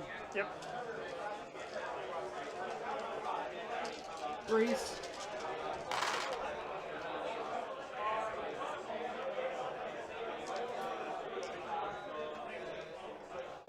There you go.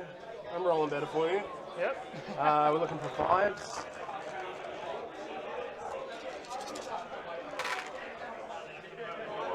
That's a lot of 5s and 6s. Okay. 6 of them. Yep.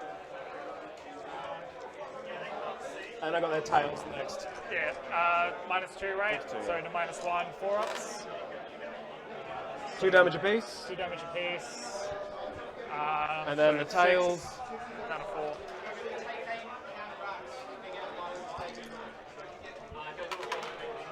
Same shit. Yep. It's 1 singular at -3 now. Yep. So 2, so 5. Hey, Loves nice. it. Sweet. Bellicor, Yep. Smack him. big swing. Hopefully all the dings. Yep. Okay, one singular non-ding. He's got nothing defensively. He's gonna die. Threes. Neg 4, no invulnerables, no nothing. Yep. Damage minimum 3 3 plus so, D3. Yep. He's He's dead. dead. Does he explode? Does he explode? Nope.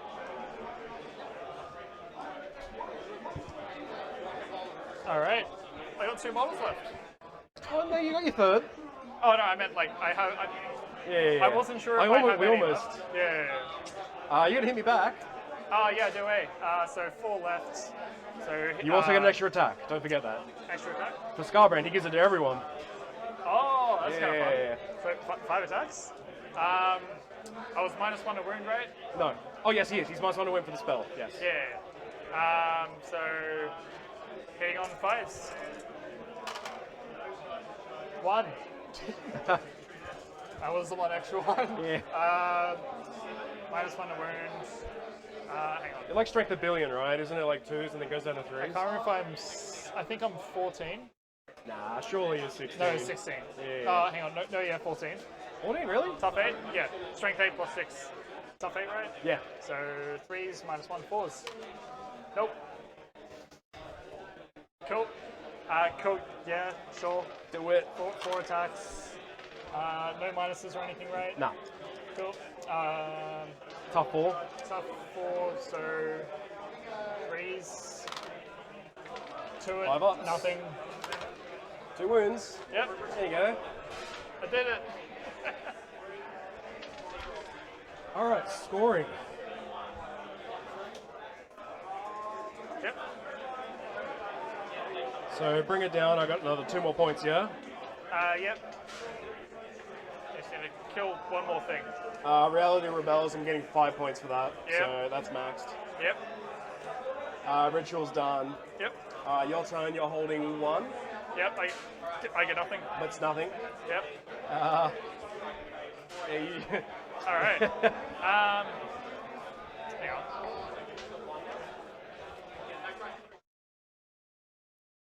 All right.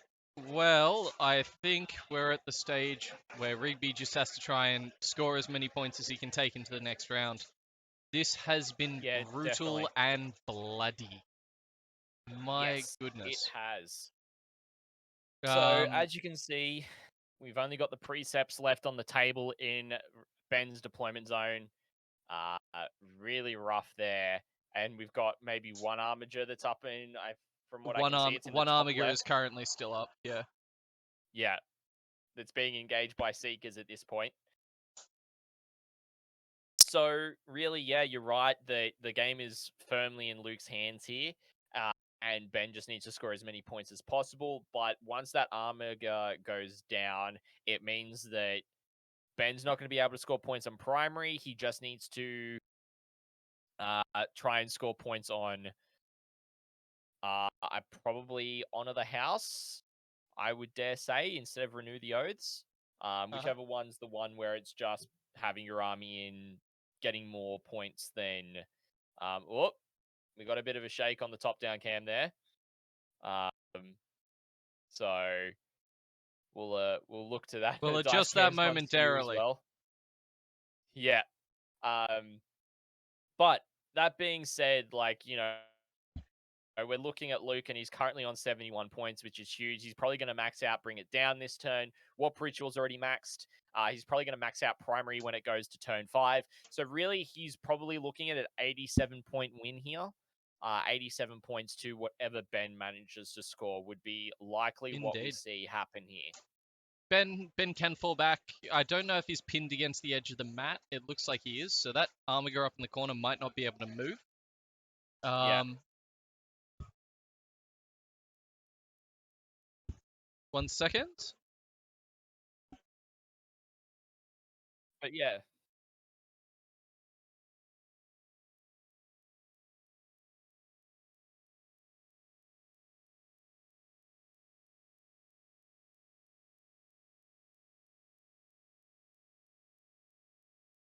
All right. Just getting a rules clarification on strategic reserves.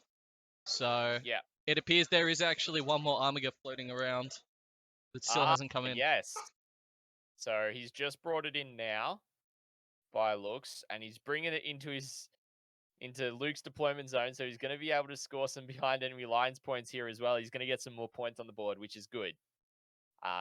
Likely he would have liked to have seen that come in previously. So maybe we are only up to turn 3. I Because- believe we're on turn 4. I don't know if this is a mistake from both players. I'll get a Okay. quick clarification on that. Yeah, no dramas. Yeah, because it's interesting because the reserves have to come in turn 3 at the latest. Otherwise, their count is destroyed. So it's just something that's important to get a clarification on. But ladies and gentlemen, chat, how's everyone doing? Hope you're all enjoying the coverage as well. And Fiendgaz, yes, you are correct as well. That he should be getting 97 points, including Battle Ready. On the scorecard on stream, we don't generally include Battle Ready. We just include pure battle points from the games on stream.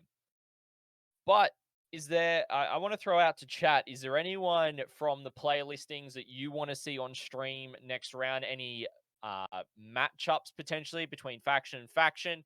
Let us know. We'd love to be able to show you guys another fun matchup with 2 great characters of players, as well as some armies that you might not normally see on streams at the moment as well, where we're definitely open to that, with the first 2 rounds being more the fun games or interesting matchups rather than being the super competitive style ones. So feel free to let us know in chat. And once Jack is back, we will turn back to the players. But I hope you guys are enjoying the coverage as well. And thanks for sticking with us throughout all the technical issues we're having with the internet and such as well. We really appreciate your support. All right, so I am back, and I've got some fun little information for us all. It is turn 4, and normally that Armiger would be destroyed because it's no longer turn 3 and it couldn't come in. But Luke actually spent Warp Storm points to deny Rigby's unit from coming in for a turn. So he basically forced the Armiger to come back in a turn later, which is pretty cool. Right. As he said himself, he'd never used it before. So hopefully I'm going to cut over to them and hear some more juicy bits that maybe we might see some more cool stuff. Yeah, for sure. Profile. I'll do my reroll here. So 1 less CP and This one, it is less- blast though, so I can't shoot. Right. 3 dogs die. Yep. I spent a CP. Yep. And the stubber. Miss. 4s, nothing. Over there into the smaller unit. Nice. No, not like this. 4, 5. How many wounds am I on? 5. So into 4s, into 5s. Yeah, you're not monsters, right? You're beasts. Yeah, the beast, yeah. Yeah, cool. So 5s for 1. Big 3 up. Oh, you got +1 to wound? 3s into 2s. Yep. Oh, okay. CP? Nah. I'll Save it? see if it's useful. Sure. Anything else? Melts a gun. Oh, yep. Hits. It wounds. Nothing. Alright. Combat? Yep. So I choose first. I'll choose the Bloodthirster. I'll be the Yep. Skybrand guy. Yep. That's his name. 9 attacks. 2s. Yep. Followed by more 2s. That's a dead, Yep. very, very dead Big Mac. Does he explode? Nope. He'll just stay there. You got to go with these guys though. Yep. So my 4 attacks. I had 2 wins last time. All hit. Hey. 3s, I believe. Yeah. Not bad. 4 of them, yeah? Yeah, 4. He's doing well. So you killed a bro Hey! and 2 wounds.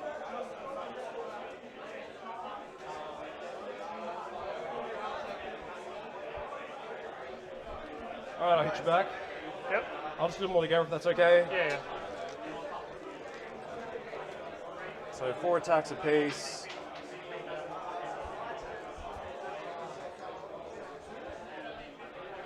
And then 2 more for the captains, Yep. if you call them that. Yeah, spending a CP to get a better armor save.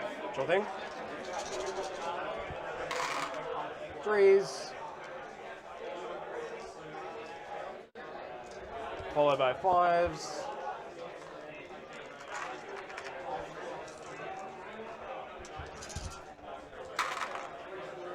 One, 2, 3. Go for it. So 4 Orcs for these. Tails 2 1. damage. Yep, 2 damage. And then the tails.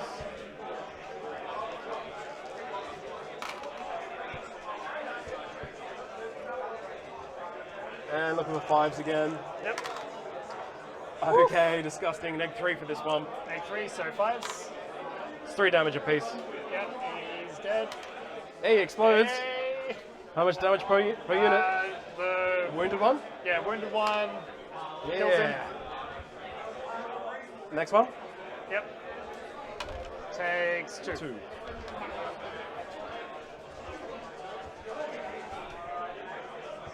And we'll just consolidate a little bit this way. All right. Easy last turn. It's my last turn now, yeah? Yep. So what'd you score?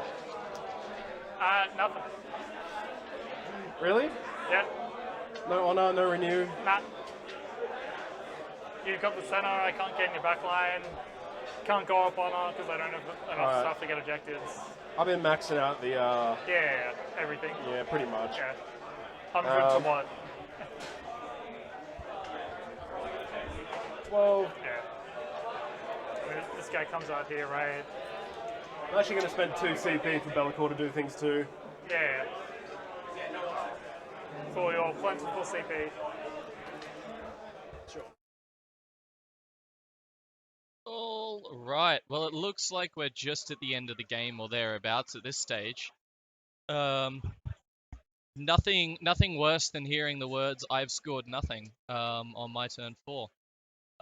Thank you to all those in the chat. I did just have a look at the Warp Storm ability. That is absolutely correct. He should have had to bring them in turn 3. That might have just been a bit of a miscommunication between the players. So at the end of the day, I'm pretty happy that it hasn't affected the game, and both of them are pretty chill about it, and it's all good. But good to know for the future. Thank you for letting us know so that we now know, and sharing your information with everyone, because that's how we become better 40k players. We learn our rules from each Exactly. other. But yeah, I would love to tell you that there's some really interesting commentary, but it's just going to be one last turn and one last mad dash for that Helverin. Doesn't really change the game. At the end of the day, Luke's going to comfortably take all the tighter conviction secondaries to knock his primary up to 45. He's maxed out everything else that he can. And yeah, look, I wish I could say that there was fight left in the Imperial Knights, but it's one Helverin against the world right now. Yeah, which is unfortunately the way that, you know, the stat check guys have got the data showing us with this one. So not all that surprising, but at the same time, it's still good to see it in action and see how the close combat demons do well into knights. Particularly doing the strategic reserves or the deep striking of Scarbrand was really effective to get him up the board because he does have limited movement, not being able to fly. So that was probably a good play there by Luke as well. So yeah, no, I definitely agree that the Armiger's just trying to hold as best as he can, and yeah, just hold out. I mean, he did take a number of wounds off the demon, not the demon prince, sorry, the bloodthirster that was wound capped, but just wasn't able to keep up that damage to really try and knock it out. And then Be'lakor just came in swinging, Scarbrand came in swinging, so it's hard to deal with that when you don't get top of turn and you can't spread out your resources to get onto objectives after your opponent's gotten into position to really threaten the objectives. Indeed. And again, those 2 beautiful turns 2 and 3 were just so well executed in terms of getting everything where it needed to be. As we highlighted, it might have been a bit concerning to go first, but I think Luke took it in stride to go first and responded the way he needed to. And it does highlight the interesting nature of Knights on Hold 2, Hold 3 missions. The other thing about the terrain, as I was talking to the TOs, is it's been really well designed to actually force big armies. Thank you. And it appears, sorry, I'll cut my train of thought off. The players are done. The scores are in, and everything can be signed, sealed, and delivered. So let's update those in the end. No points for guessing who won this game at the end. It was a miracle comeback from Ben to somehow win and score 98 points, scoring 87 of them on turn 5. No, I'm just kidding. It was almost complete and utter decimation by the demons. So final score punches in at what we were predicting, 87. And at the end of the game, Rigby gets stuck on 14 points. So that was an absolute massacre. Yep. Definitely agree that that's a massacre right there for the Imperial Knights. So that was a really interesting round 1. I've got to say, like, because we haven't really seen this heavier demon build come out since Arks of Omen. So it's been good to see that on the field and really see how Luke is going to be able to play it. It puts him in a really good position for the rest of the tournament. And who knows, we may end up seeing him at the top tables for the rest of the event, but who knows? Indeed.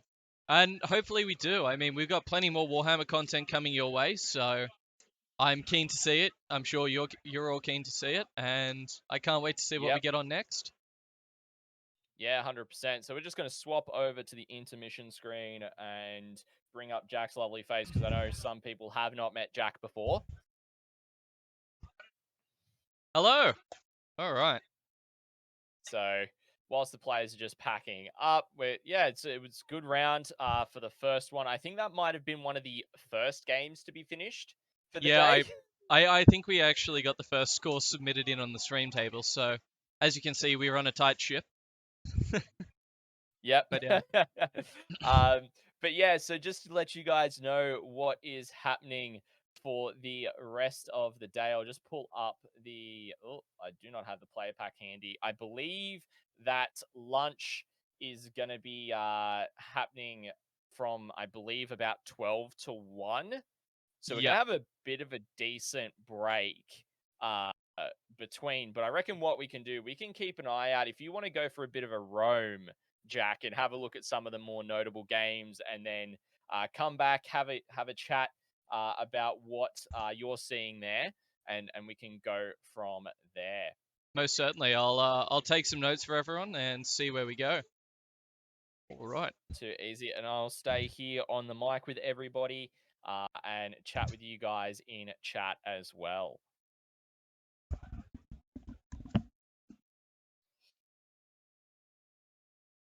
All right, so hopefully you guys enjoyed that matchup. I certainly did.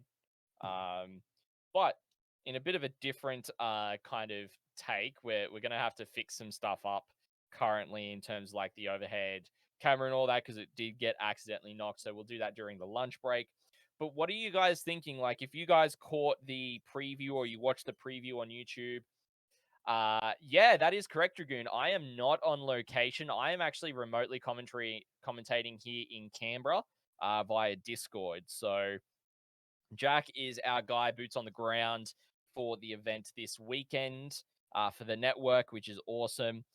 Then we had a few others on the stream on Monday who had joined me to do the preview as well, which was a great stream. Thoroughly enjoyed that.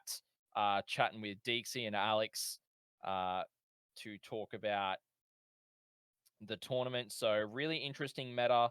There are some factions that aren't present at all, as well as some factions doing really quite well. So I'm just going to have a bit of a look at the event in BCP. So if you do want to check out any of the lists or anything that is going on currently, you can check them out on BCP if you've got the BCP subscription. I'm just going to have a bit of a scroll through to see. Yeah, hopefully so. I mean, there will be events that I personally will travel to over the coming months. It's just with my little one, I didn't want to really. Well, I'm not planning on traveling interstate for about 5 months or so, 6 months, depending on how things are going. So that way, I'm just able to be at home and help support the wife and everything with the little one too. So, but yeah, I yes, this is a competition, the Watcher. It is a 5-round, 80-player GT happening in Gymea in New South Wales, up in Sydney. So we've got 2 more rounds for today, followed by another 2 tomorrow. We'll have the second round of today will be another interesting matchup, either between players or between whatchamacallit, between oh, really, Dragoon? Okay. Maybe check under the tournament. Is it not? Let me have a look at the permissions. I'll have a look because sometimes the permissions can be a bit funky on the tournament list. It should be open to everyone to view the channel, unless it's not able to see the. You should be able to read the message history as well, because it's set for everybody. Unless that's probably what it is. Just no history. All right, maybe check that now. I did just update the permissions as well. So, but yeah, do we know what the next? I do not, unfortunately, know the Watcher. I'm afraid we won't know for about another 45 minutes to an hour because of the pairings for the current round are still going for round 1, so they finish in about 45 minutes.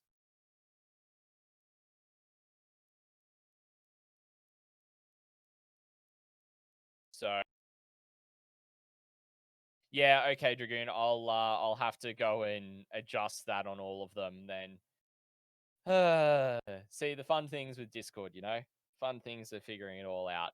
But yeah, if you guys have got any particular factions you'd like to see on the stream, let us know, and we can also see what we can do about that. I'm just going to pay out the prediction for you guys as well. So Luke with Chaos Daemons end up winning that one. But yeah, so currently we've just got myself on audio with Jack roaming around having a look at some of the tables, just going to be able to tell us about what's going on. Curious what the meta is. Custodians still I mean, I can walk you through the meta actually. I've got my notes from the from the stream we did earlier in the week. So the meta at this tournament, I can tell you, 80 players. You've got 12 players playing Space Marines, and in Offrey, I think I'm just going to shorten it to fan, sorry, my friend. There are some interesting custodes lists. So in terms of the Space Marines, 12 players are in attendance, making up 15% of the meta. You've got 1 Iron Hands, 2 Ultramarines, 2 Salamanders, 4 Dark Angels, 1 Black Templars, and 2 Imperial Fists.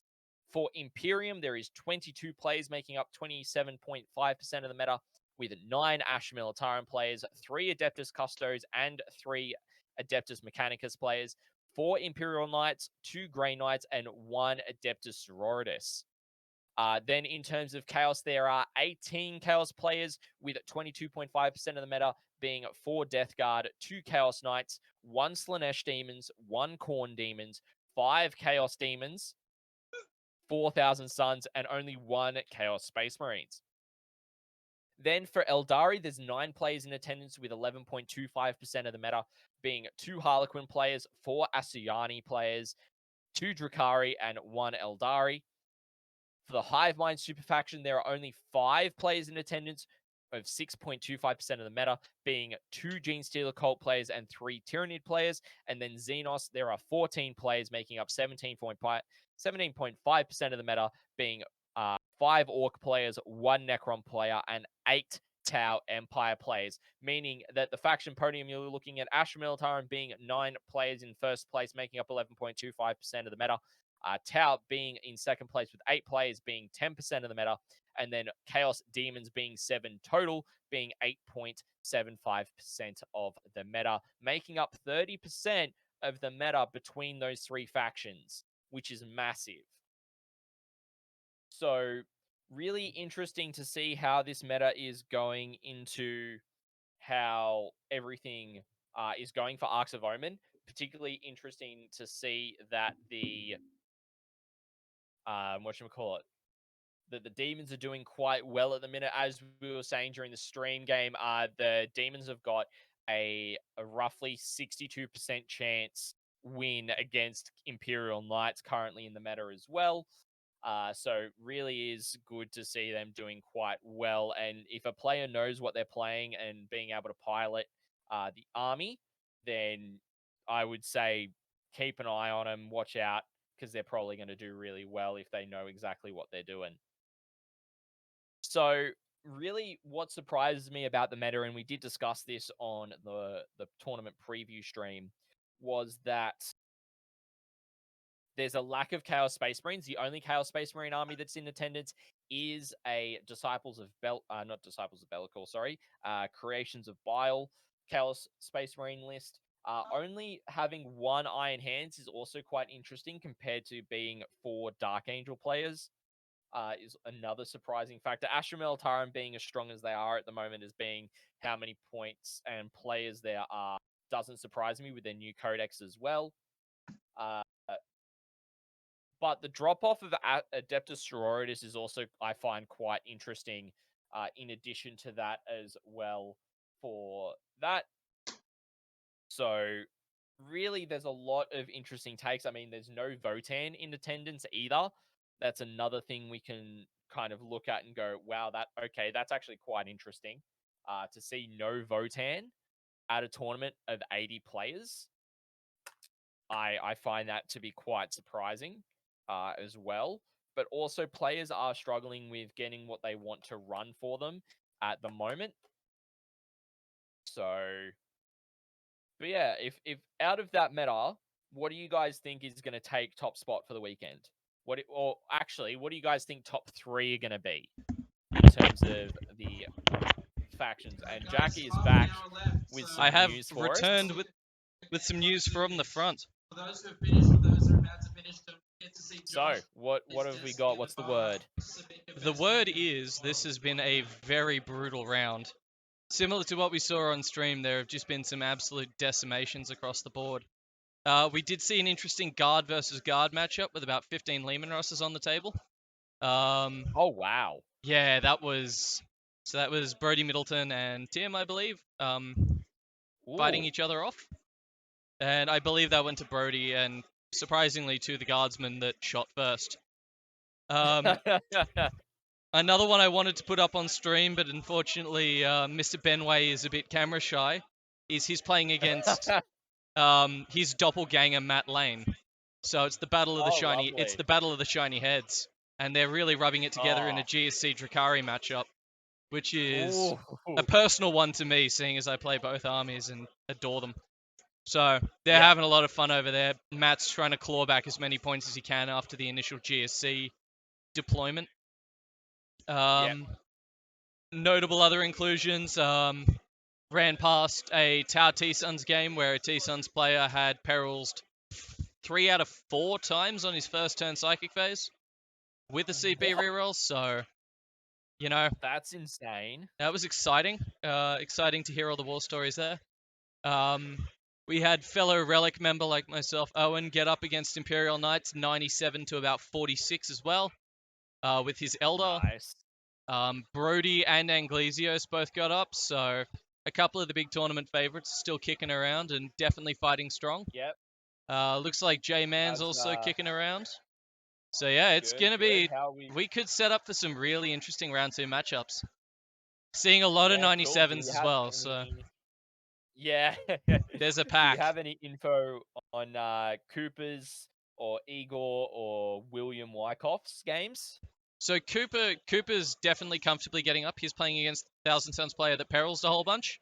So Okay. he looks pretty comfortable. If I stand up for 30 seconds, Wyckoff's into a very difficult guard matchup right now. And yeah, honestly, Grey Knight's into guard. He just seems to be having his resources thinned out. He might be able to pull something out. He's versing nothing but Lehman Russes, and that army is rolling over him. Igor seems pretty confident from last I walked over there. So yeah, we're seeing a lot of the major quote unquote players, at least from last year's ITC perspective, really kicking up and going at it. So it should be a Yeah, really for interesting sure. round 2. It's going to be a really interesting Yep. decision to see what we put on stream. If anyone actually has Yeah. if anyone actually wants a certain like army on stream, we can try and facilitate it. Yep. If anyone goes through the list and sees anything they want to see played or a player that they're particularly invested in, let us know. We'll do our best to see it.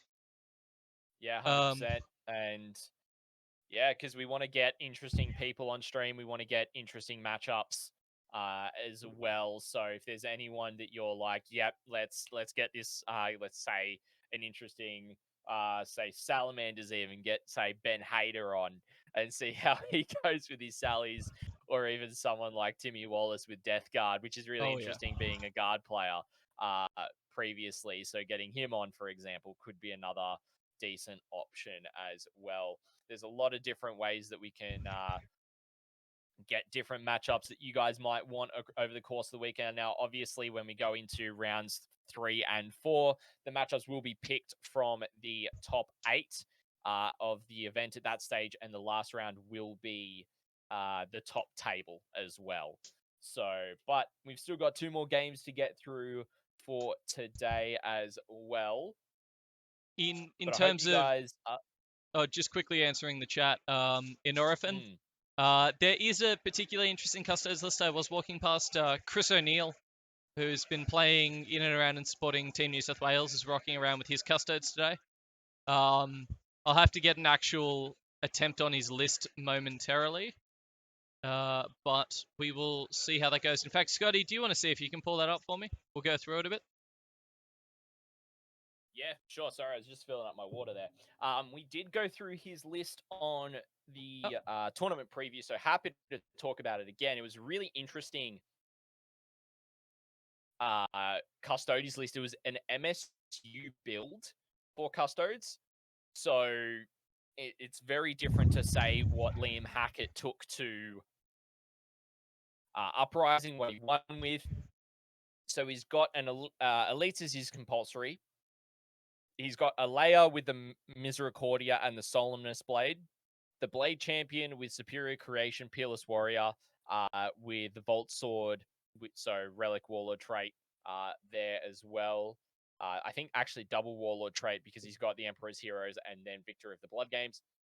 And then Trajan Valoris in there with Martial Strategy, Master of Martial Strategy, sorry, Champion of the Imperium, and the Misericordia, so as the Warlord. You've then got 2 units of 3 Custodian Guard with Guardian Spears and 2 units of 5 Prosecutors, so Scissors of Silence with Bolters. You've then got 2 units of 2 Allurus Custodian Guards, so the Terminators there that can split off to being individual Custodian Terminators. A Contemptor Archulus Dreadnought with the Eternal Penitent Stratagem and Twin Adrithic Destructors with the Dread Spear. 2 units of 3 Wardens, one with Guardian Spears, the other with Axes. And then 2 units of 3 Praetors, one with Salvo Launchers and one with Hurricane Bolters. He's got 3 CP starting off and 2,000 points. So that's a really interesting list. It's definitely different to what you would normally see with Chris's list as well. Not Chris's list, sorry, Custodes. As you'll generally see, at least in Nephilim, we saw a lot of Dreadnought heavy builds. But under Arks, we saw Liam Hackett decide to go with, we're going to do a Warden heavy build where he does 2 bricks of 10 Wardens. So, what do you think of that list there, Jack? Just before I get to that list ever so slightly, I hate to break in. I got an update on Kirby's game. Turns out it Oh. looked really rough, but it was a 97-point win for Kirby. So he managed to pull on top of some guard. In terms of Custodes lists, I really like a varied MSU style of it. I think the buffs that they got back really encouraged that old MSU style. Obsec on single man Alaris Custodes, even the Birdmen, the Venatari, I believe they are, coming back into play where you've got fast moving mobile infantry with Obsec. You really do start to realize as well when you play them that 3 Custodes can take on 10 Guardsmen, like they can take on these big units on their own. So I really like the adaptation. I like having a couple of Dreads in there to keep people honest, because the mono infantry one can suffer. But honestly, it's just oppressive into certain matchups as well. Custodes having so much obsec on the field. They're really good at screening out as well with the new Aluris single mans and stuff. So they can really deny certain primary games really well. And overall, they're just a really hard army to also get kill secondaries on a lot of the time. They don't often have a lot of ways that you can interact, so they're often scoring out things like grind them down, any of their own secondaries. They've got a couple of really nice secondaries for disrupting certain armies. Like, I'm a Drukhari player mostly. Custodes have a stratagem to kill the most expensive model in my army, and that's Drazar, so I can really stop me from using the biggest model in my army when I'm playing Drukhari. So they've got a lot of tricks and tools, and they're really interesting. So I'm keen to see how Chris plays them over the weekend, because I think that list is a really nice all-comers adaptation. It's got a couple of Virtus, it's got a couple of Dreads. It's kind of a toolbox that's got everything everything available to him. So I'm really keen to see how that goes. Yep. Yeah, I agree. I'm excited to see how he goes over the course of the weekend, as well as some of these other top players. I mean, if I'm just looking at my notes here, Chris was 15th overall in the South Pacific last year for the ITC. So he is a really well-versed player. He knows how to play. So he's likely crafted this list, and he's going to be able to play it really well, knowing what he's doing. Indeed. I mean, between him, Chris, the other one that I do have to check in on is Michael Vanderhaven, who's another personal favourite for me up in Maitland. He is actually not bringing his usual army. It looks like he's bringing some variation on demons or chaos instead of his usual orcs. So I'll have to go have a check on how that's going as well. But yeah. Yeah. Anyway, so I might duck and do that. I believe there's also a bit of, what do you call it? There's a bit of work that needs to be done on the cameras. So we may at some stage need to take a bit of a break just to reset all the stream and stuff. But we will be back shortly, or if Scotty, you want to entertain in the meantime? Yeah, well, I was just going to say, for fan in chat, it was Emperor's Chosen was the shield host he's taken for Chris's Custodes list. I reckon we're going to swap to the lunch break screen now, guys. It is going to be about a 90-minute break up until the next round. We're going to try and get the music going through this time. We're going to try and get the cameras all set up, ready to go for the next round. So please bear with us. I know it's a bit, but feel free to just leave it up. Mute the tab, lurk away. If you want to just hang out and wait for us until we come back for the next round, that would be great. But yeah, ladies and gentlemen, thank you so much for joining us. It's been awesome to be able to bring you this first round, despite the technical difficulties that we have encountered. But ladies and gentlemen, that's going to be it for round one, and we hope to catch you for round two. Catch you soon.